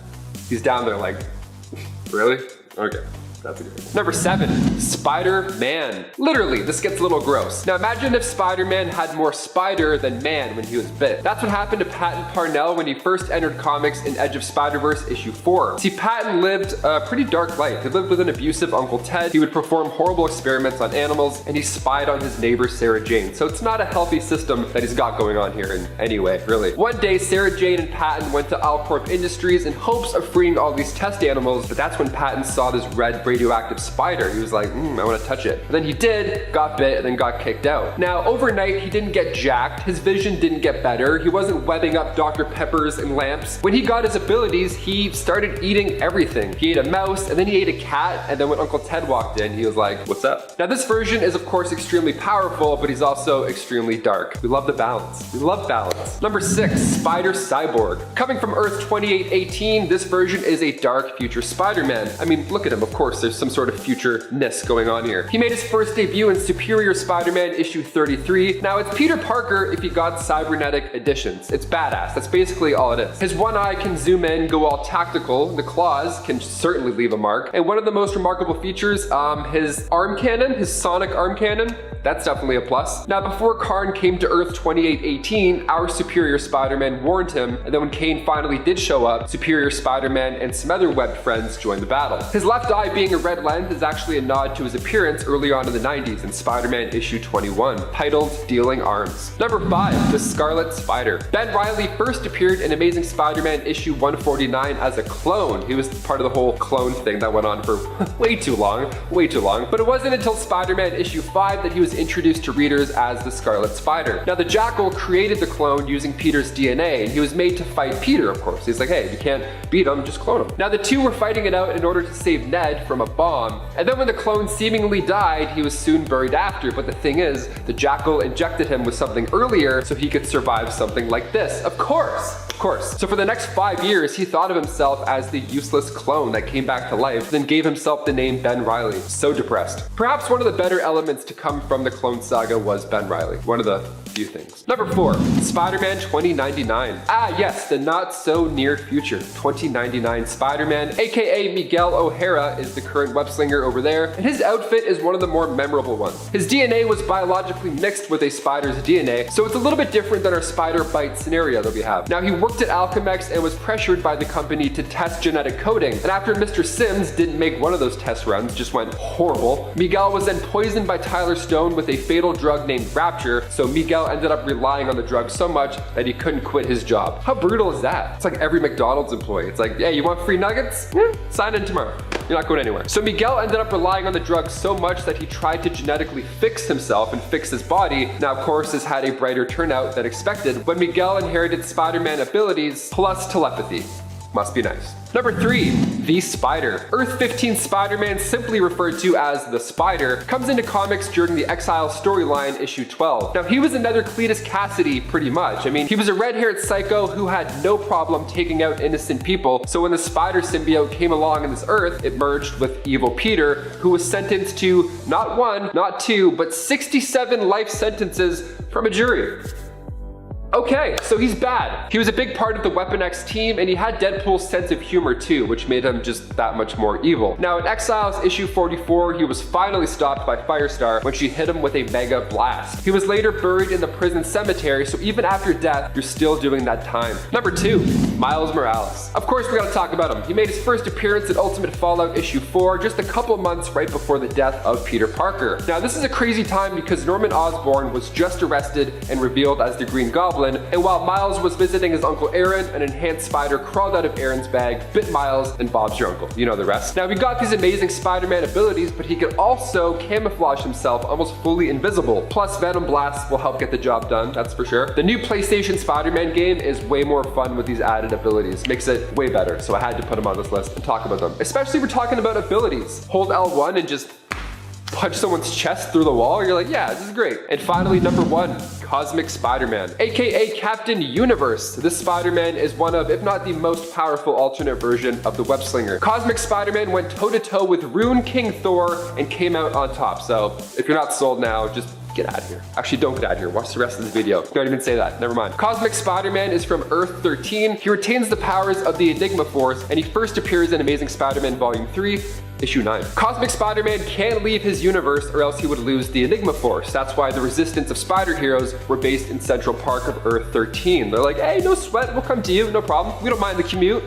He meets his demise only a couple issues later, sadly, when the Inheritors were hunting down Spider-Man and their leader Solus drained the Enigma Force from him. But we can find more of him in What If Volume 2, Issue 31, titled What If Spider-Man Had Kept His Cosmic Powers, which I may or may not touch on in my next video. We'll see, stay tuned. It's a good one. Number 10, 1602 Spider-Man. In part 1 of this list, we mentioned Spider-Man 2099, so for part 2, we had to wind it back a little bit. Peter Parquois, fancy name, first appeared in Marvel 1602 issue 1, but it wasn't until a couple years later in New World issue 4 where he was introduced as the Spider.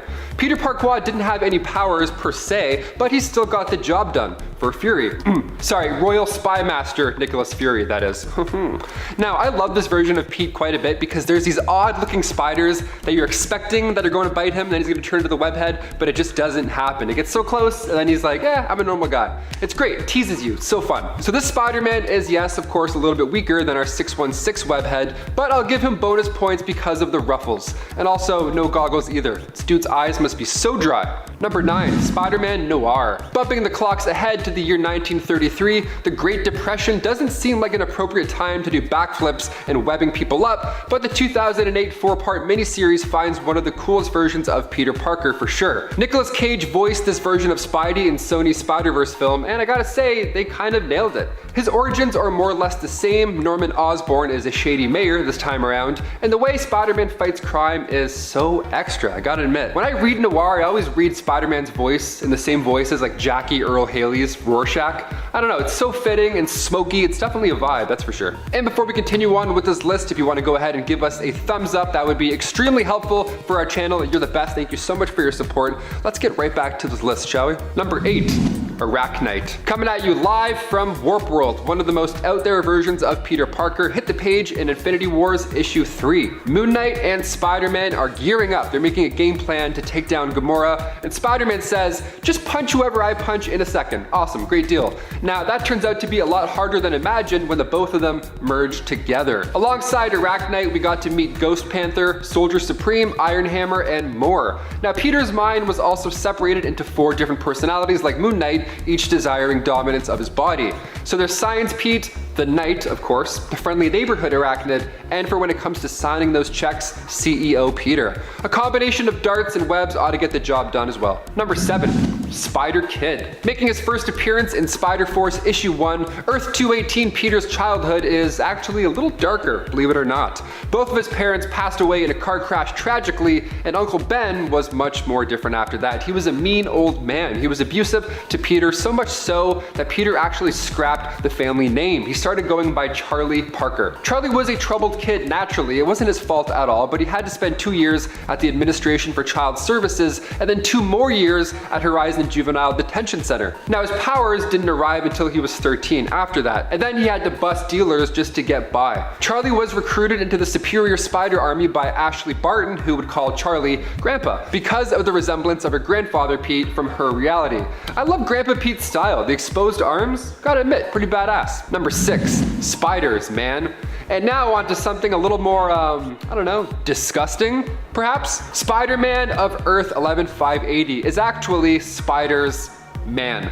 He's made of 1,000 spiders that work together, hive mind status. So gross. See, before the incident, Peter and Gwen were visiting Horizon Labs, and instead of one spider coming down, taking a bite of Peter, he actually fell into a pit of radioactive spiders where they consumed him. But he didn't go. See, his consciousness was actually spread out within all of these thousands of spiders.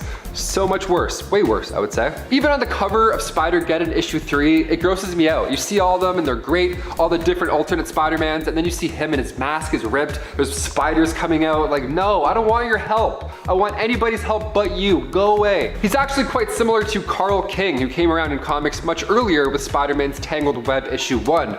Only he was a bully in Peter's class who was obsessed with getting the same powers as Spider-Man, so he ate the dead spider that initially bit Peter and then ended up in a similar conundrum. I'd rather eat the spider than be consumed by thousands of them. Everybody's turning into spiders like it's a fun thing. That's a hard pass. I'd rather just not have superpowers. Number 5, Astro Spider.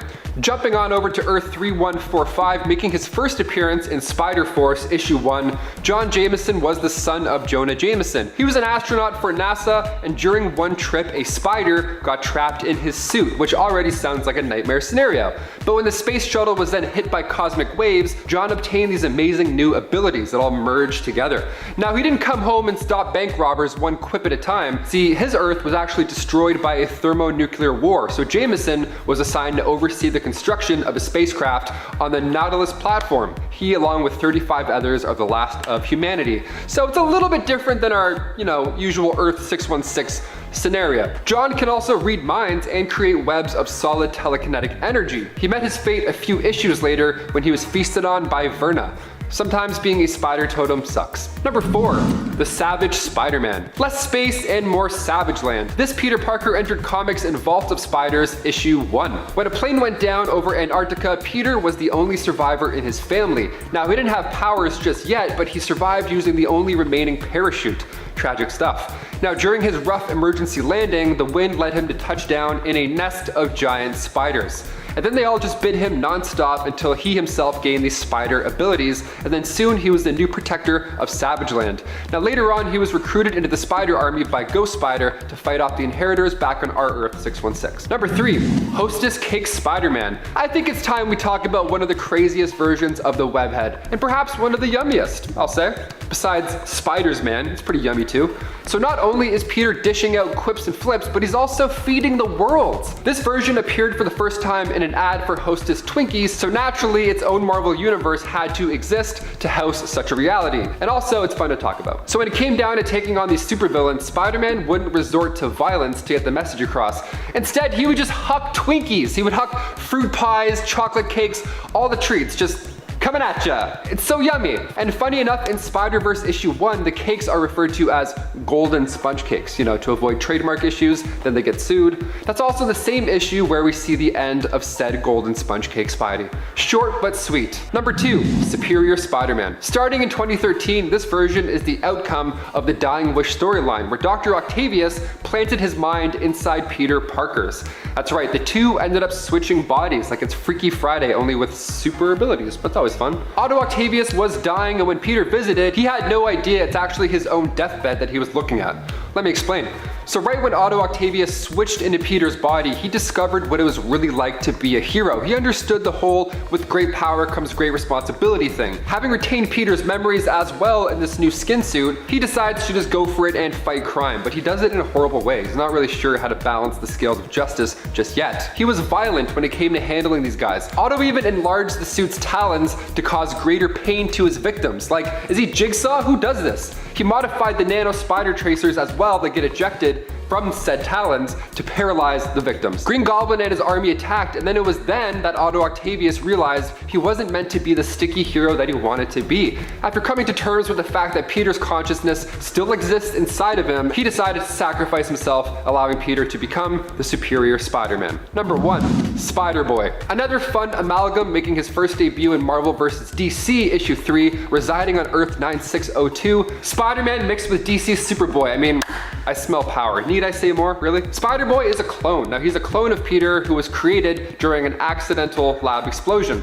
Now General Ross felt responsible, so he adopted the young clone. Pete Ross and Uncle Jen. They were a fun pair until Thaddeus was taken out by a mugger. Sad stuff. So Pete now became the hero. He put together a suit, became famous almost overnight. Now back when he returned to Project Cadmus, Pete was given a web pistol to help him swing around. And on top of that, he can increase his own personal gravity to help get things done. He can focus gravity inwards to make himself stronger and move faster, or he could lower gravity around himself in order to jump higher and further. OP, I would say you're pretty OP at that point. Number 10, Savage Spider-Man. This Spider-Man hails from Savage Land. When he was just a child, he and his parents flew over Savage Land when their plane exploded. Although his parents were killed, young Peter Parker survived. He landed in a nest of giant spiders who raised him as their own, building up his immunity to their spider venom by biting him. That's what happened. Peter Parkerman would grow up to become Savage Spider-Man, a guardian of the Savage Land, who would later be recruited to join the multiversal Spider Army in the fight against the Inheritors. Savage Spider-Man has his origins explained and was first introduced in Vault of Spiders issue number 1. Vault of Spiders. Number 9, the other old man Spider-Man. The other one. We've already talked about the senile old Spider-Man who basically goes insane in his old age and is severely depressed due to the city being overrun with corrupt politicians and criminals and due to losing Mary Jane and how that happened or why that happened. But we haven't yet talked about the old, seemingly immortal Spider-Man from Earth 18236. This version of the character is so old he doesn't even remember how long he's lived in the retirement home he now finds himself in. His life was extended after he received a blood transfusion from Deadpool, and in this alternate reality he is confined to a wheelchair while remaining impressively dexterous and strong. The old man Deadpool of this reality ends up in the same retirement home and the two team up together. I don't know about you, but I think a reality where Spider-Man is forced to team up with Deadpool, possibly forever because he can now live so long, is a pretty dark one, at least from Peter's perspective. You can find this version of Spider-Man and this version of Deadpool in their team-up series Spider-Man/Deadpool in issue 26. And friends, before we move on to the next spot, just a quick reminder to click like, click,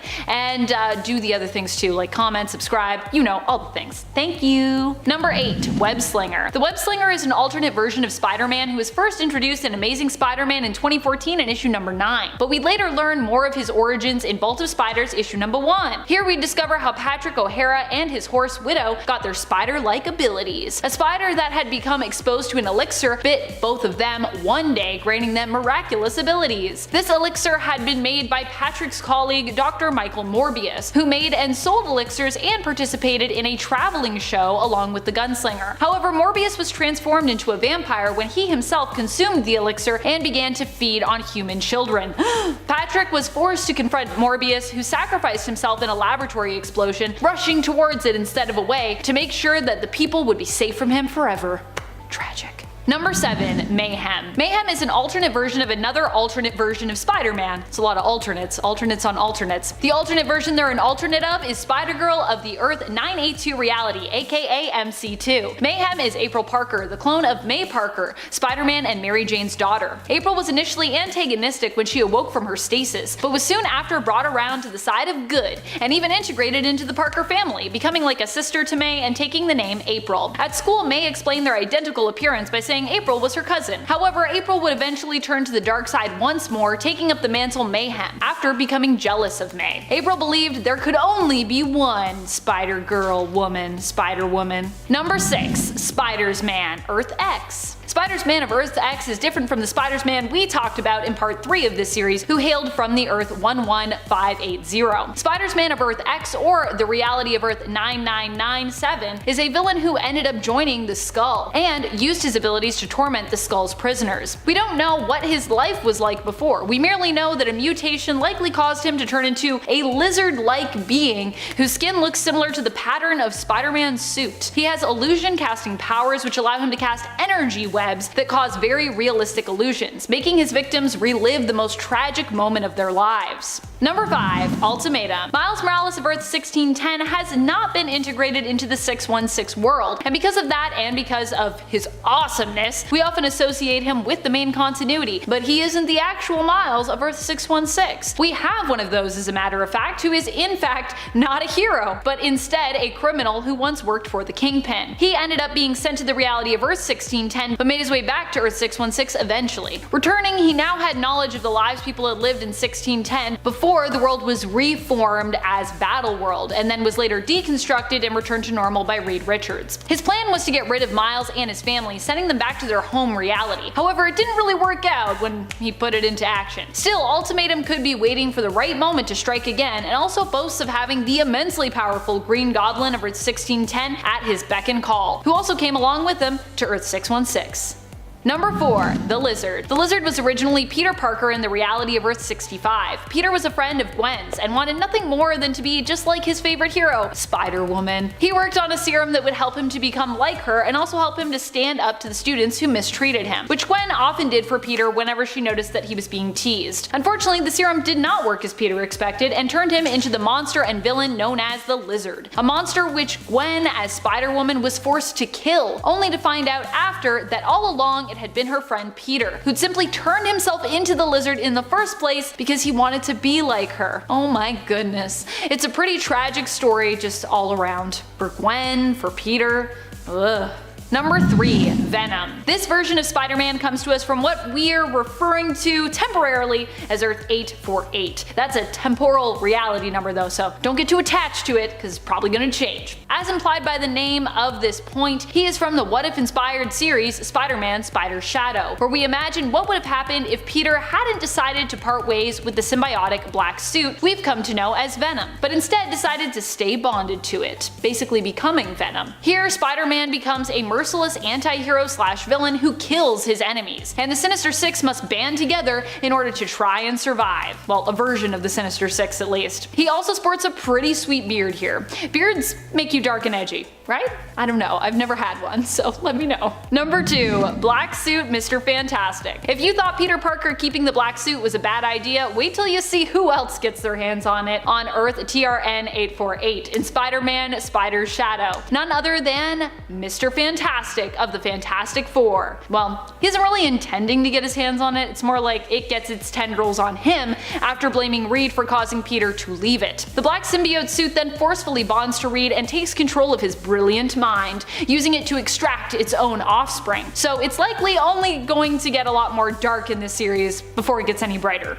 If it gets any brighter. I guess we'll see what Chip Zdarsky has in store for us. Number 1. Carnage. While we might know Aunt May's alternate spider totem persona as a hero, the one who hails from the reality of Earth 3123, Spider-Man, she also has her own dark spider alternate. We made this version of May Riley, who goes by the mantle Carnage, in Spider-Verse issue number 2 out of 2019. Here, Spider-Man finds herself attacked by her dark alternate, Carnage, who comes through a portal into Ma'am's reality, and hails herself from Earth 20143. This version of Aunt May is instead bonded with the Carnage symbiote and believes firmly in spreading chaos and death throughout the multiverse. It takes May working in tandem with all her good counterparts across the multiverse to fight back this villainous version of herself, an alternate Spider-Person. Who do you think is the darkest alternate version of Spider-Man? What alternate Spider-Man story is your favorite? If you could see any alternate Spider-Person get their own dark, evil alternate, who would you like to see that happen to? Let us know in the comments below. Personally would love like a Spider-Punk dark alternate, that would be pretty cool. And now it is time to turn to some comments from one of our latest videos, Top 10 Superheroes You Didn't Know Were Bisexual. Raven Coyote Stories comments, Deadpool actually makes out with non-humanoid beings, blobs, strange tentacle beasts, etc. This is true, he also once married an alien that kinda looked like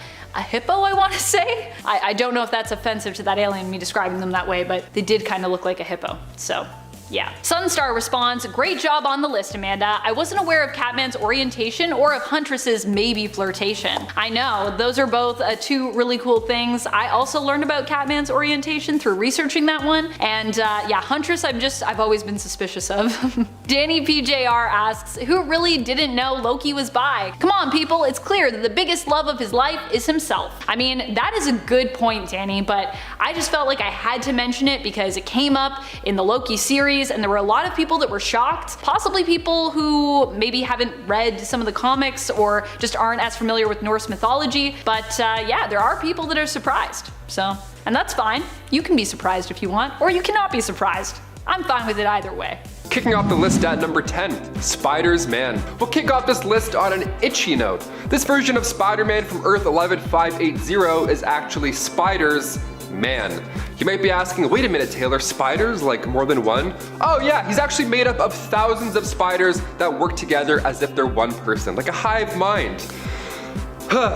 See, before that incident, that horrible incident, Peter and Gwen were visiting Horizon Labs, and instead of one spider taking a bite out of Peter's finger and then blessing him with biceps and perfect vision, he instead fell into a pit of radioactive spiders where they all consumed him, and subsequently his consciousness was spread out through all of those spiders. Hive mind, so gross. How horrible is this already? If I just got robbed and Spider's Man came to save the day, I'd be sick. Just seeing a cover of this guy on Spider-Geddon issue 3 makes me so uncomfortable. I mean, hats off to Christos Gage and George Molina for making this character one of the most unique versions. You can definitely say that, definitely unique. The Spider. Coming from Earth 15, the Spider, also known as Inmate 24739, made his first appearance in Exiles issue 12. Inmate, what's going on with that? Is Peter bad in this reality? Yeah, he's actually pretty horrible. He's a redhead who has a lot in common with Cletus Cassidy, and in turn he gets slapped with 67 consecutive life sentences by a jury. He's not as into the saving lives thing, he's rather into the opposite. He joined Weapon X after being drafted by the Timebreakers. Now, as horrible as the Spider sounds, he still feels like Peter when you read this comic. He has a similar sense of humor as Deadpool here, so it's still fun, although he's evil. Hyperion of Earth 4023 also joined, became the leader, and the Spider stood by his side as they planned on conquering multiple realities. Pete met his fate in issue 44 of Exiles when Firestar hit him with a Mega Blast. He turned into ash. Already cremated, look at that, we get to save money. And before we continue on with this list, if you want to go ahead and give us a thumbs up, that would be awesome. It really does help our nerd squad over here in our nerd base. You guys are the best. Thanks for sticking around. Let's keep going with this list.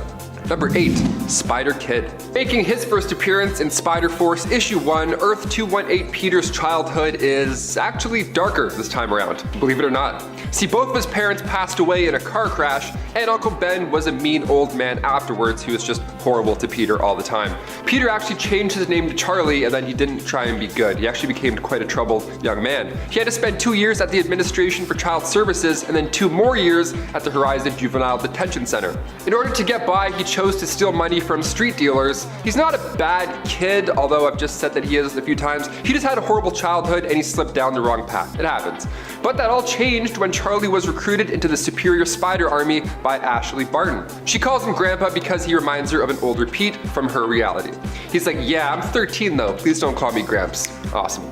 Coming to you live from Warp World, one of the most out there versions of Peter Parker hit the page in Infinity Wars issue 3. Moon Knight and Spider-Man are gearing up. They're making a game plan to take down Gamora. And Spider-Man says, look, just punch whoever I punch in a second. Deal? Easy peasy. That turns out to be a lot harder than imagined when the both of them merge together. Alongside Arachnite, we got to meet some other amalgams of characters. We got Ghost Panther, Soldier Supreme, Iron Hammer, and more, so much more. Peter's mind was also separated into 4 different personalities, each desiring dominance. So we have Science Pete, the Knight Pete, Friendly Neighborhood Arachnid Pete, and for when it comes to signing checks and shaking hands, we have CEO Pete. Number 6, Astro Spider. Jumping on over to Earth 3145, making his first appearance in Spider-Force issue 2, John Jameson III was an astronaut for NASA, and during one mission, a spider got trapped in his suit, which it's an absolute nightmare scenario right there. But when the space shuttle was hit by cosmic waves, John then obtained these amazing new abilities. He didn't come home and stop bank robbers one quip and whip at a time. See, this Earth was now destroyed by a thermonuclear war, so Jameson was assigned to oversee the construction of a spacecraft on the Nautilus platform. He, along with 35 others, are the last of humanity. After this cosmic mishap, John can now read minds. He can create webs of solid telekinetic energy, but he met his fate a few issues later when he was feasted on by Verna. Sometimes being a spider totem sucks. Number 5, the Savage Spider-Man. Spider-Man, but a savage, so savage. This Peter Parker entered comics in Vault of Spiders issue 1. When a plane went down over Antarctica, Peter was the only survivor out of his family. He didn't have powers yet, he didn't swing his way to freedom, but he survived by using the last parachute. During his rough emergency landing, the wind moved him around quite a bit, and unfortunately he landed in one of the worst places on the planet, a spider's nest in Savage Land. I was just done with the spider stuff. Now we're back to being itchy again. They all just bit him over and over and over again, and powers, of course, soon followed. The Savage Spider-Man was the new protector of Savage Land. Later on, he was recruited into the Spider Army by Ghost Spider to fight off the Inheritors back on our Earth 616. Honestly, this is a great version. I love when Wilson Fisk sees the boy growing up again. See, he was the reason the plane went down in the first place those many years ago. So when he returns to see if this Savage Spider-Man is real, he gets a little payback. Number 4, Hostess Cake Spider-Man. I think it's time we talk about one of the weirdest but yummiest versions of Spider-Man. Not only is Peter dishing out quips and flips, but he's also feeding the world too. What a hero. This version was born in an ad for Hostess Twinkies, so naturally its own Marvel universe has to exist. And also, it's fun to make it exist and to think about it. When it came down to taking on villains, Spider-Man wouldn't web them up. Instead, he would just huck treats at them, because that always works. Twinkies, Hostess cakes, anything, you name it. Funny enough, in Spider-Verse issue 1, the cakes are referred to as golden sponge cakes so that they don't get sued. It's also the same issue where we see the end of Golden Sponge Cake Spidey. It's sad, but if he stuck around for too long, realistically, everybody would just get fat or riddled with cavities. Spider sense tells me this cake isn't for eating. It's for throwing! Number 3, Superior Spider. Starting in 2013, this version is the outcome of the Dying Wish storyline when Dr. Octavius planted his mind inside Peter Parker's. Nice little swap. There we go. We see this begin in Amazing Spider-Man issue 698. Peter gets a priority call from the Avengers, and when he meets them all on the raft, Cap informs him that one of his old enemies is dying, and Peter knows that it's Doc Ock before he even tells him. Cap says that he's asking for him. Well, rather, he's asking for Peter Parker. Peter goes in and he asks everybody for a private moment, just the two of them to talk it out, right? But when they're in there for that hot second, it's revealed that they somehow have switched bodies, page 20 and 22. So Peter in Doc's body is freaking out. He's worried what the hell to do, because now he's got his powers and his families and his friends are all at risk. You gotta stay away from those brain-swapping Octobots, that's the key. I'm not gonna tell you what happens because it's really enjoyable. Go check it out yourself. Number 2, Spider-Boy. Marvel and DC are powerhouses, both on page and on screen. So when the two companies combine forces, we get some pretty amazing characters like Spider-Boy.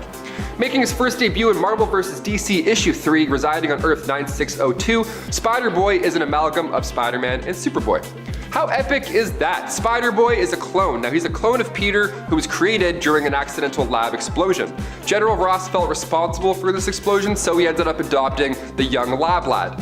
They were a fun duo until Ross was taken out by a mugger. So Pete then became a hero. He put together the suit, became famous almost overnight. That whole event kicked off the with great power comes great responsibility vibe. Now back when he returned to Project Cadmus, Pete was given a web pistol to help him swing around town.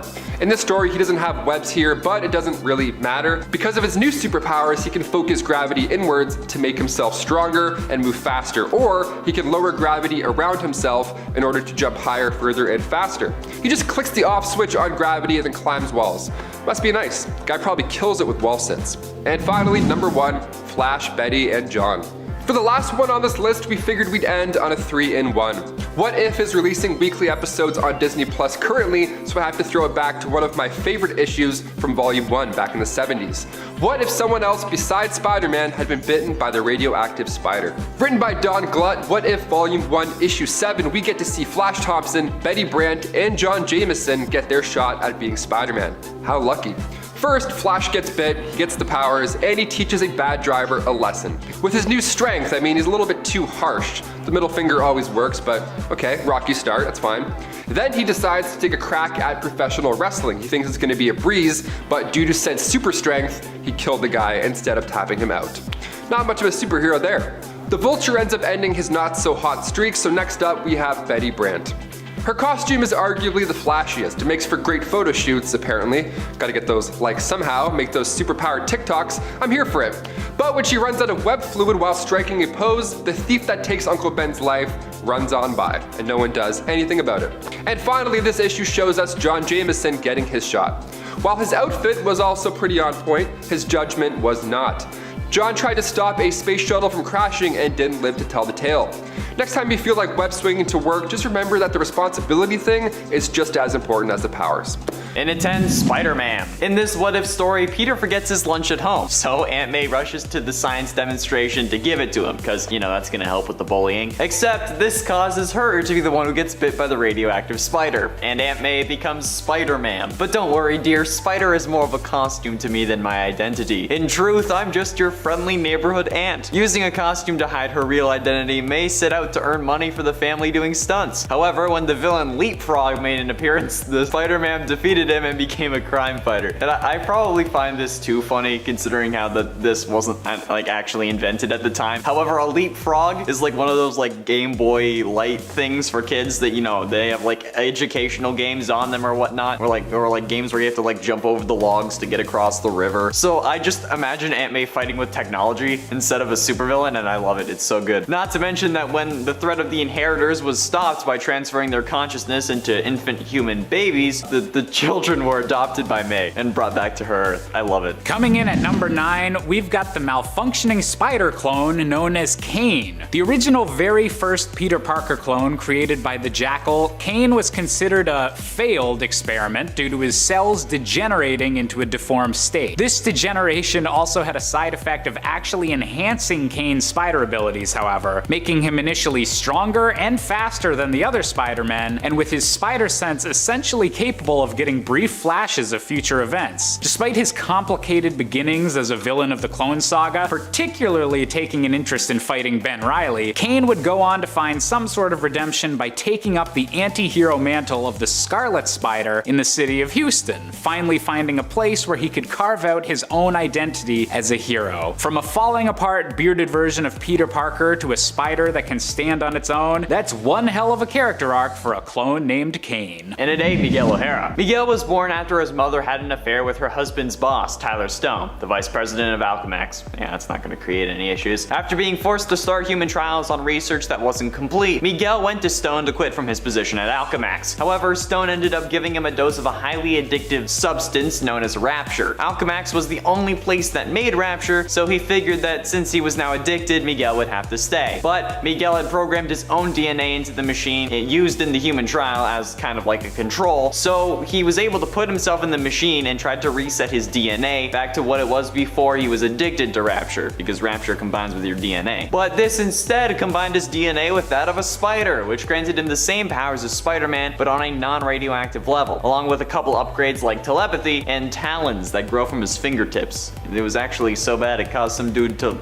fall to his death, so I actually kind of want some. Coming in at number 7 is a character that started out as a pun, but wound up becoming so much more. It's the spectacular Spider-Ham. Going under the name of Peter Porker, and a bit confused as to whether he's a pig with the strength and agility of a spider, or a spider with all the limitations of a pig, Spider-Ham comes from a version of the Marvel Universe where everyone is some form of anthropomorphic animal. Although initially only appearing in parody storylines against villains such as Doctor Doom and Raven the Hunter, Peter Porker would prove he could more than hold his own when he crossed over into the mainstream Marvel Universe to help save the world from the vampiric, soul-sucking inheritors. That'll do, pig. That'll do. In at 6, Otto Octavius. After brain swapping with Peter, leaving Peter's consciousness in his own dying body, Otto Octavius decided to become a better Spider-Man. A superior one, if you will. During his time as Spider-Man, Otto shattered Scorpion's jaw, blinded the Vulture, and killed the mass murderer Massacre. Man, that's a lot of M's. He also performed numerous involuntary acts, like stopping himself from killing Boomerang, which was later revealed to be because a small bit of Peter was still alive inside of Otto. When the Avengers decided to examine Spider-Man to find a reason for this change of behavior, they couldn't find anything. But after thinking that he expelled Peter, Octavius helped Mayor Jameson assist with the execution of Alistair Smythe. And even though Smythe managed to temporarily take over the raft, Otto managed to defeat his allies, Vulture, Boomerang, and Scorpion, and kill the villain, secretly taking the Vulture as a captive, because, you know, that's what Otto does. During the conflict, though, Jameson ordered Spider-Man to execute Smythe when he had escaped, and then using this evidence to blackmail Jameson, Spider-Man forced the mayor to allow the raft to become his new headquarters that he called Spider Island 2, which, I mean, like, it's pretty badass, but, like, it's a little shifty, or a lot shifty, but I like your chutzpah, okay? We need these kind of cutthroat tactics in the superhero world, okay?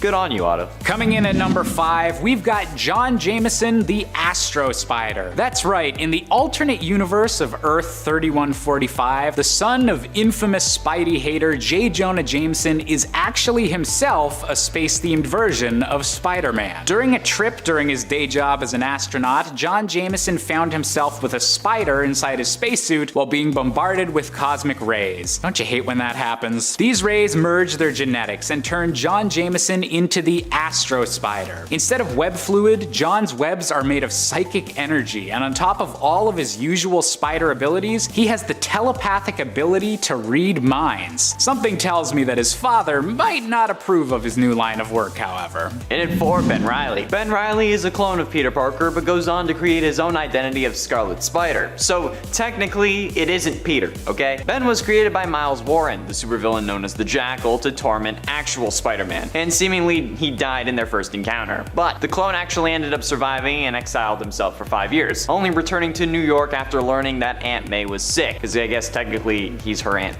or she's his aunt too.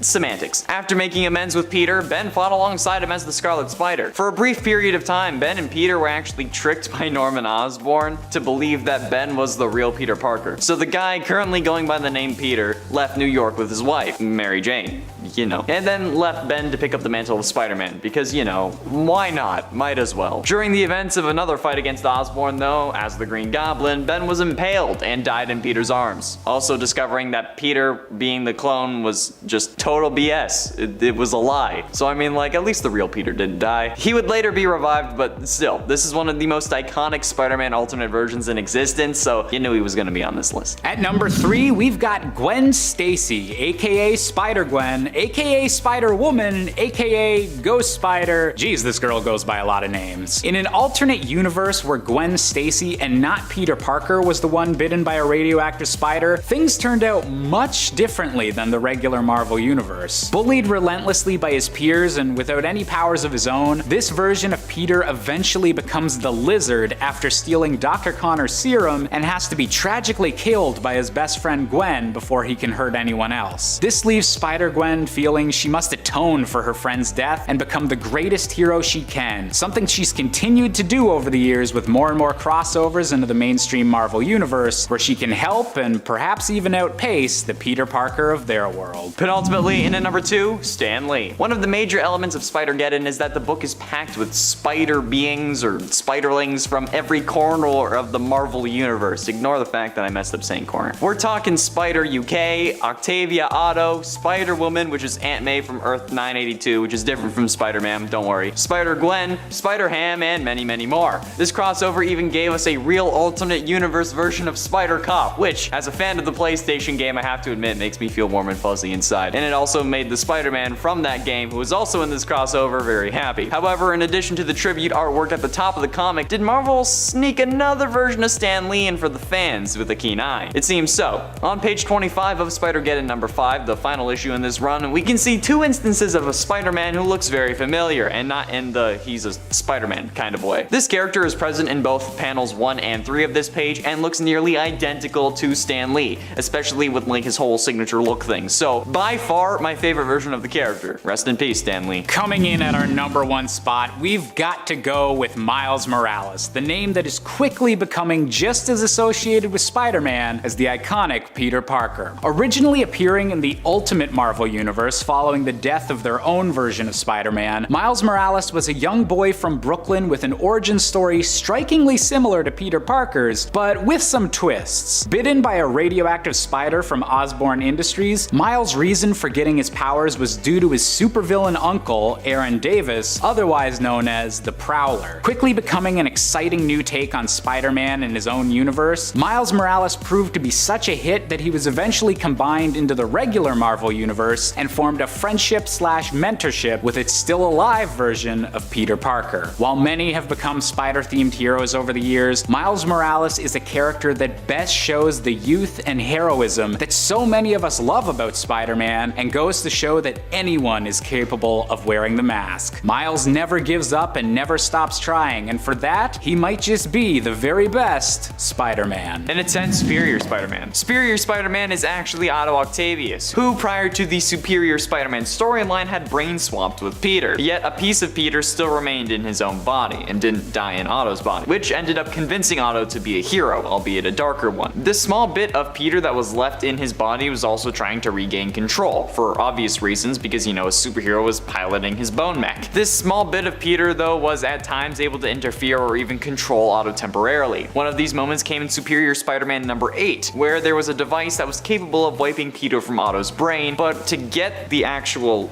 item, Otto had to perform surgery on a little girl. However, Peter didn't think that Otto was actually able to do it, so he tries to stop Otto from even performing the surgery, but he also didn't want him to get the thing that would wipe him from his brain. Also, Otto did this surgery while having his Spider-Man mask on and an additional face mask. But either way, this version of Spider-Man was definitely more ruthless and willing to kill, since he was still technically a supervillain. And at 9, Kane. The clone that would come to be known as Kane was the Jackal's first attempt at cloning Peter Parker. Initially thought to be a success, Kane eventually became deformed due to a flaw in the cloning process, and he continued to degenerate, and he was left further deformed and mentally unstable.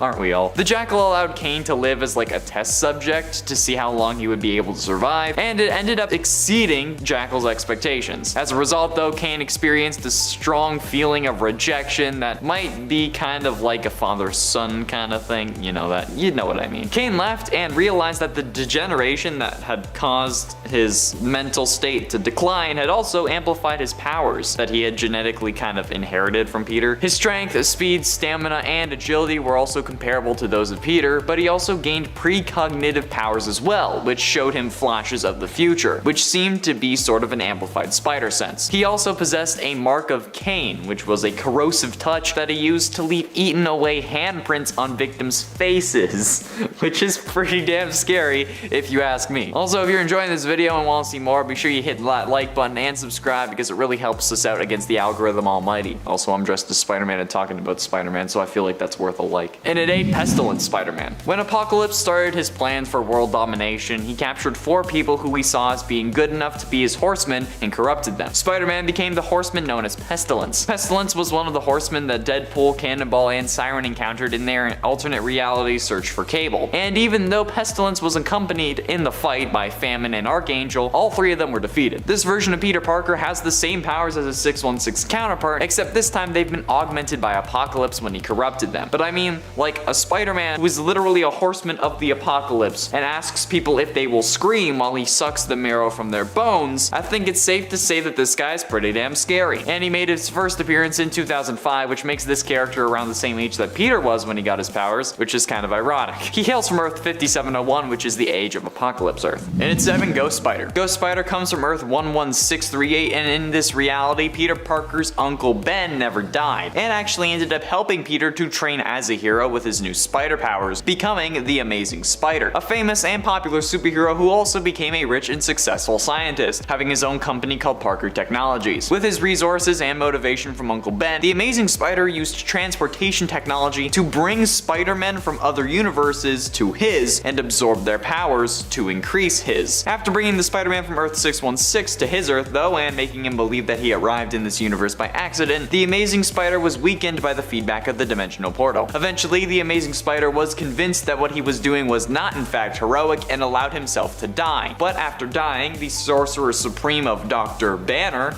infused Peter's spirit that was trapped in hell with the powers of the damned, causing him to become a form of Ghost Rider, calling himself the Ghost Spider. And honestly, this is one of the baddest spider suits of all time. I love it. If I could figure out a way to cosplay this, I would. And it's 6, Zombie Spider-Man. Okay, so technically this is Spider-Man, but it's a zombie version of Spider-Man, but I'm gonna count it anyway, because this is pretty damn messed up, zombie or not. On Earth 2149, an alien plague ends up infecting all superpowered individuals and turns them into zombies. However, it's later revealed that the Necronomicon from the Evil Dead was actually what caused this plague. But after learning that the plague was really bad, since I guess the fact that they were calling it a plague wasn't enough, or the fact that the world had to shut down, so the population wasn't wiped out, Peter ran home to get Aunt May and Mary Jane the hell out of Dodge. But when he got there, we got a good old case of Parker luck, protagonist syndrome. Boom, zombie spider. He ends up becoming a zombie as soon as he gets home and eats the 2 most important women in his life. He also fractured his jaw before becoming a zombie so he could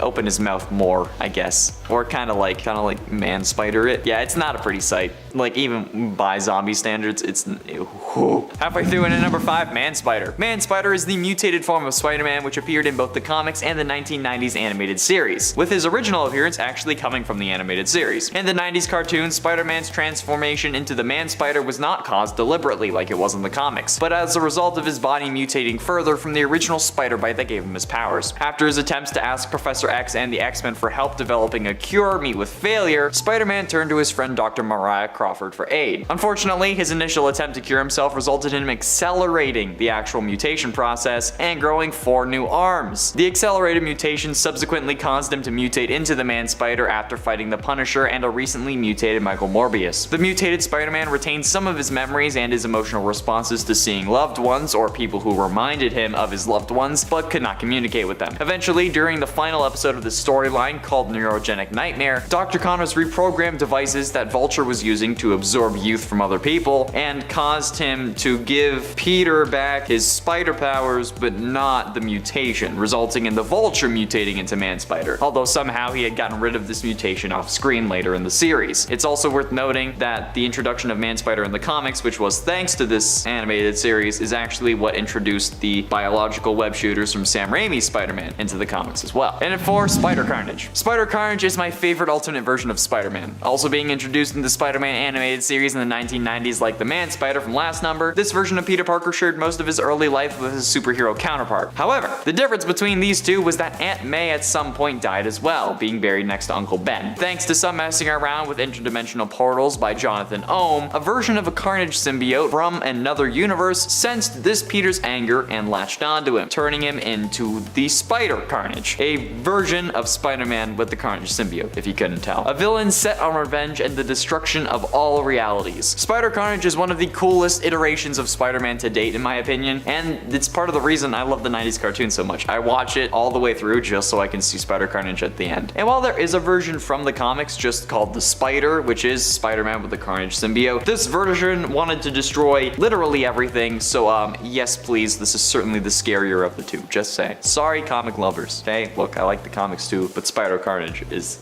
definitely worse than the Spider. Getting close to the end at number 3, Patient Zero Spider-Man. After the Punisher accidentally released Survivor 118, a chemical designed to help people adapt to a post-apocalyptic environment, Spider-Man was the first to show symptoms from it after he ate the rhino during a hockey game. The Fantastic Four subdued him shortly afterwards and put him in a cage for experimentation, but Ben Grimm also succumbed to the plague himself and freed Spider-Man from captivity, though the exact reason why he did that is unknown. As he escapes into the city, he briefly fought Wolverine and and the Punisher, but soon the world would start to fall apart, and heroes and villains alike would become cannibals, eventually leaving the Punisher as the only hero left to fight them. A turf war erupted among the emerging tribes of cannibals, due in part to the King of Death's manipulations in an attempt to thin the herd, but Spider-Man, now referred to as Patient Zero, was the most successful, and took control of all of Manhattan for his own tribe, while the others left to stake new lands. They had to conquer other places. Especially given the recent world issues though, I think that this is certainly something that I can say a good majority of people are afraid of. Although I bet that there are some survivors on this earth that say Survivor 118, that the Survivor 118 plague is fake.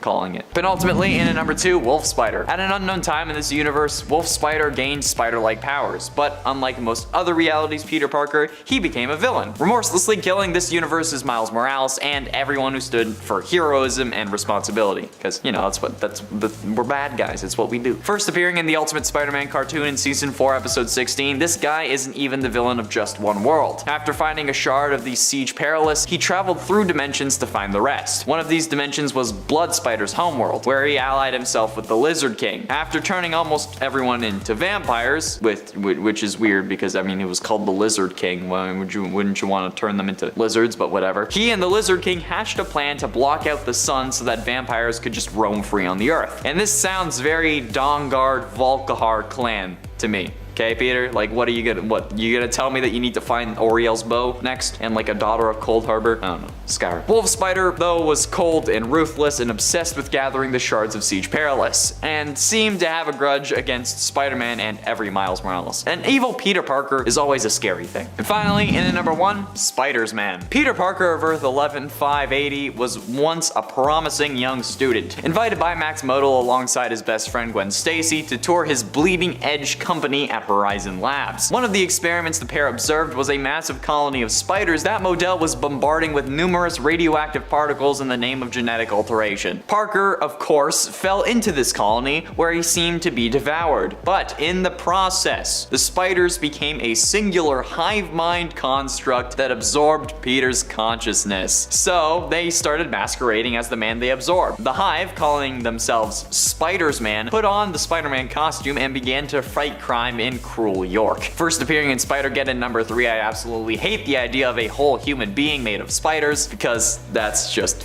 up. Look, I'm arachnophobic except for the odd time where I need to impress someone, but it's absolutely horrific to think of any being made entirely of spiders, okay? I would actually rather die. Even if this is a good guy. No fucking way am I looking at this man and saying, oh yeah, let's let him help us. No, he can go burn with the rest of the spider species as they should, okay? Number 10, Poison. Poison is an alternate version of Spider-Man who hails from the reality of Earth 70134. This reality comes from the What If comic, What If Spider-Man the Other? In it, Spider-Man ends up defeating as opposed to embracing his inner spider, which meant he remained within his cocoon under Brooklyn Bridge, unable to really fully resurrect. The Venom symbiote sensed that this had happened and left its current host racing to Peter's side in an attempt to once more bond with him. Mwahaha.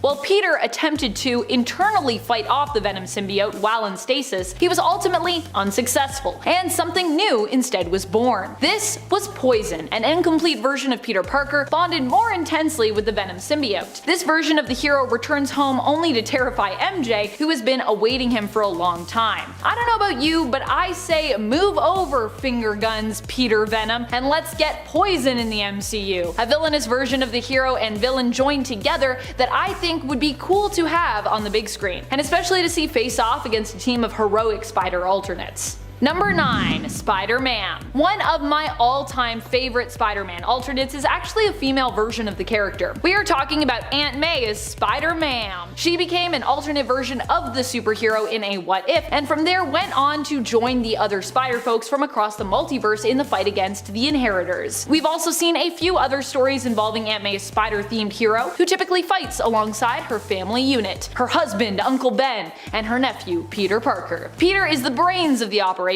whereas Ben provides the heart of the team, and of course May provides the strength and fighting prowess. I don't know about you, but I would just love to see a bunch of alternate Mays also show up in the MCU alongside some of these alternate villains, and of course probably alternate Spider-Men that we'll be getting. And Spider-Man is also technically one of those too, so that's a bonus. She's like alternate Aunt May and alternate Spider-Man.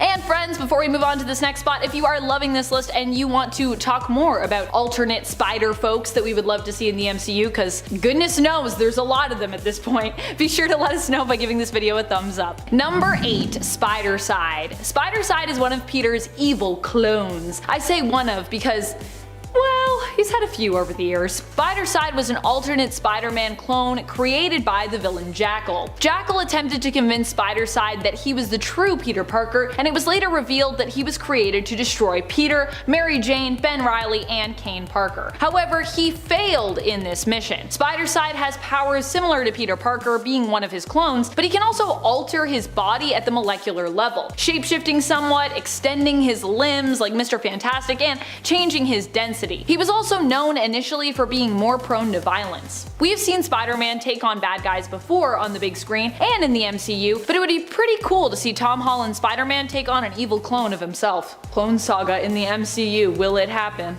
Number 7. Spider UK. Spider UK is Billy Braddock. He hails from the alternate reality of Earth 833. His world was destroyed and he finds a new home with the Spider Army following the events of Spider-Verse. As he couldn't return to his universe, he ended up forming the Web Warriors, who claim the Inheritors' former homeworld, Loom World, for their base of operation. Spider UK is a mashup of Captain Britain and Spider-Man from Earth 616. He ends up tragically dying during the events of Spider-Geddon and is mourned by the rest of the Spider Totems. RIP Spider UK. Hopefully, if we got the reality hopping Spider UK in the MCU, he would fare a bit better. Number 6. Spider-Woman, aka Jessica Drew. I assume many of us would love Jessica Drew to somehow show up in the Marvel Cinematic Universe, considering how powerful and entertaining she is. Jessica Drew doesn't really have a direct relation to Spider-Man or the Spider-Verse at all when you think about it, other than she is also a spider-themed hero and therefore considered like a faded spider totem. But other than that, Jessica is really cool because while sharing the arachnid theme, she really is her own character. She became Spider-Woman after being experimented on as a child, or being cured as a child, depending on which origin you're more familiar with or you consider to be, more true for you as a reader and a fan of the character. She was given a serum that was made using spider DNA. As a child, she grew up mostly while in stasis and awoke a full-grown woman with spider-like powers and abilities. While Spider-Man is more well known for the thwip of his web shooters, Jessica is more well known for the powerful bzzzt of her mighty Venom Blast. Another unique and popular Spider-Man alternate also happens to possess a power that is actually very similar to this one. Can you guess which one that is? Little bit of trivia. Number 5. Mayday Parker. Another alternate version of Spider-Man that I'd love to see, and I think a lot of us would when it comes to live action spider folks, is Mayday Parker. Now, there are a lot of ways the MCU could actually approach introducing this character. We could see her introduced via her being the daughter of maybe an MJ and Peter from an alternate world, or we could see her as being the daughter of Peter and MJ of Earth 199999, aka the MCU universe, but from an alternate future. Either could be really cool. May Parker is also just a really fun and interesting character to explore. She originally hails from the MC2 universe, the reality of Earth 982. In this universe, a lot of heroes retired, settled down, and had kids. May was basically one of those kids and also boasts of one of the longest running self-titled series set in that universe, with her series Spider-Girl, which actually ran for just over 100 issues. Like, wow, that's a lot of issues. I think it also ran for almost 20 years. It was like 1998? No, maybe not 20 years, but close to 10? Ran for a while. It was like 90s to early 2000s, which is impressive for it not being main continuity, I'm just saying.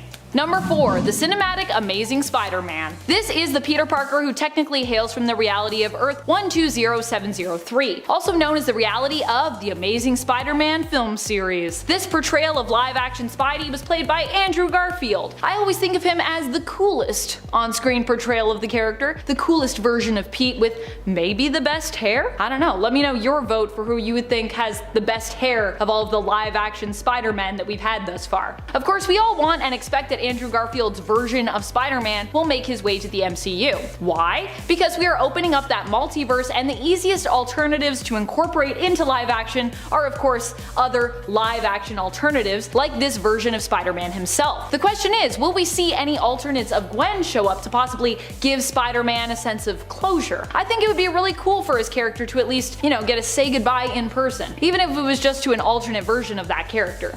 Number 3, Ghost Spider. Cue an alternate version of Gwen Stacy. How cool would it be to see Gwen make a comeback in the films but as a hero? Spider-Gwen, or as she's currently known, Ghost Spider. The Gwen Stacy of Earth 65 did not actually die. Instead, in this reality, Gwen receives the fateful spider bite and is transformed into a hero, while her good friend Peter Parker, who is often picked on, attempts to make himself like Spider-Girl, creating a formula that transforms him into the raging reptilian villain, the Lizard. In the fight against Lizard, Gwen accidentally kills Peter, not even knowing he was who she was really fighting. It's a different, possibly even more tragic version of that original story from Earth 616. Ghost Spider today is a fan favorite among Spider-Verse fans, and who knows, maybe she could join the MCU still played by Emma Stone, showing up as an alternate Gwen who would become a hero in the universe that she hails from. That could be interesting. Granted, I'd also be cool with seeing animated Spider-Gwen come into the MCU from Into the Spider-Verse. Either way, I just feel like it might be easier if everything's all live action, but I'll take any Spider-Gwen that you want to give me. Number 2, Miles Morales. One of the Spider-Mans that I think we most want to see in live action joining the MCU is Miles Morales. Heck, I feel like I'd even take an animated Miles being integrated into the MCU. That would also be super cool. Miles becomes Spider-Man in the Ultimate Universe, following Peter Parker's seeming death and then later secret return, but kinda into retirement. Peter passes the torch on to Miles, who later, after the destruction of his universe, ends up coming to 616, thanks to the kindness he showed Molecule Man and the fact that Miles apparently was carrying around a burger in the pocket of his suit, which is kind of questionable but also kind of excellent. Ever since then, while originating from Earth 1610, he has remained a mainstay of Earth 616 and is known there simply as Spider-Man. Yeah, on Earth 616, we have a few Spider-Mans right now. Number 1, Raimi-verse Spider-Man. A version of Spider-Man that we most want in the MCU, at least that I most want in the MCU when it comes to Spider folks, and when we're talking about a cinematic multiverse standpoint, definitely, has to be Tobey Maguire's version from Sam Raimi's Spider-Man trilogy. Honestly, I think this is the version people are most hyped to potentially see as we venture into the multiverse. I know I am really hyped to see this return. I mean, Andrew Garfield would/will also be cool to see, but I personally have a soft spot for Raimi's Spider-Verse. As weird as it got at the end there, I still am a fan of it. And anyways, it got weird through really no fault of Raimi's, or I don't think Tobey's, in terms of my understanding of that whole way that we wrap that up. Tobey Maguire for me was always a great casting choice, especially when it comes to his take on Peter Parker. I know I'm looking forward to hopefully seeing his somewhat shy yet determined take on the character return in Spider-Man No Way Home. If that does happen, but I really think it's gonna happen.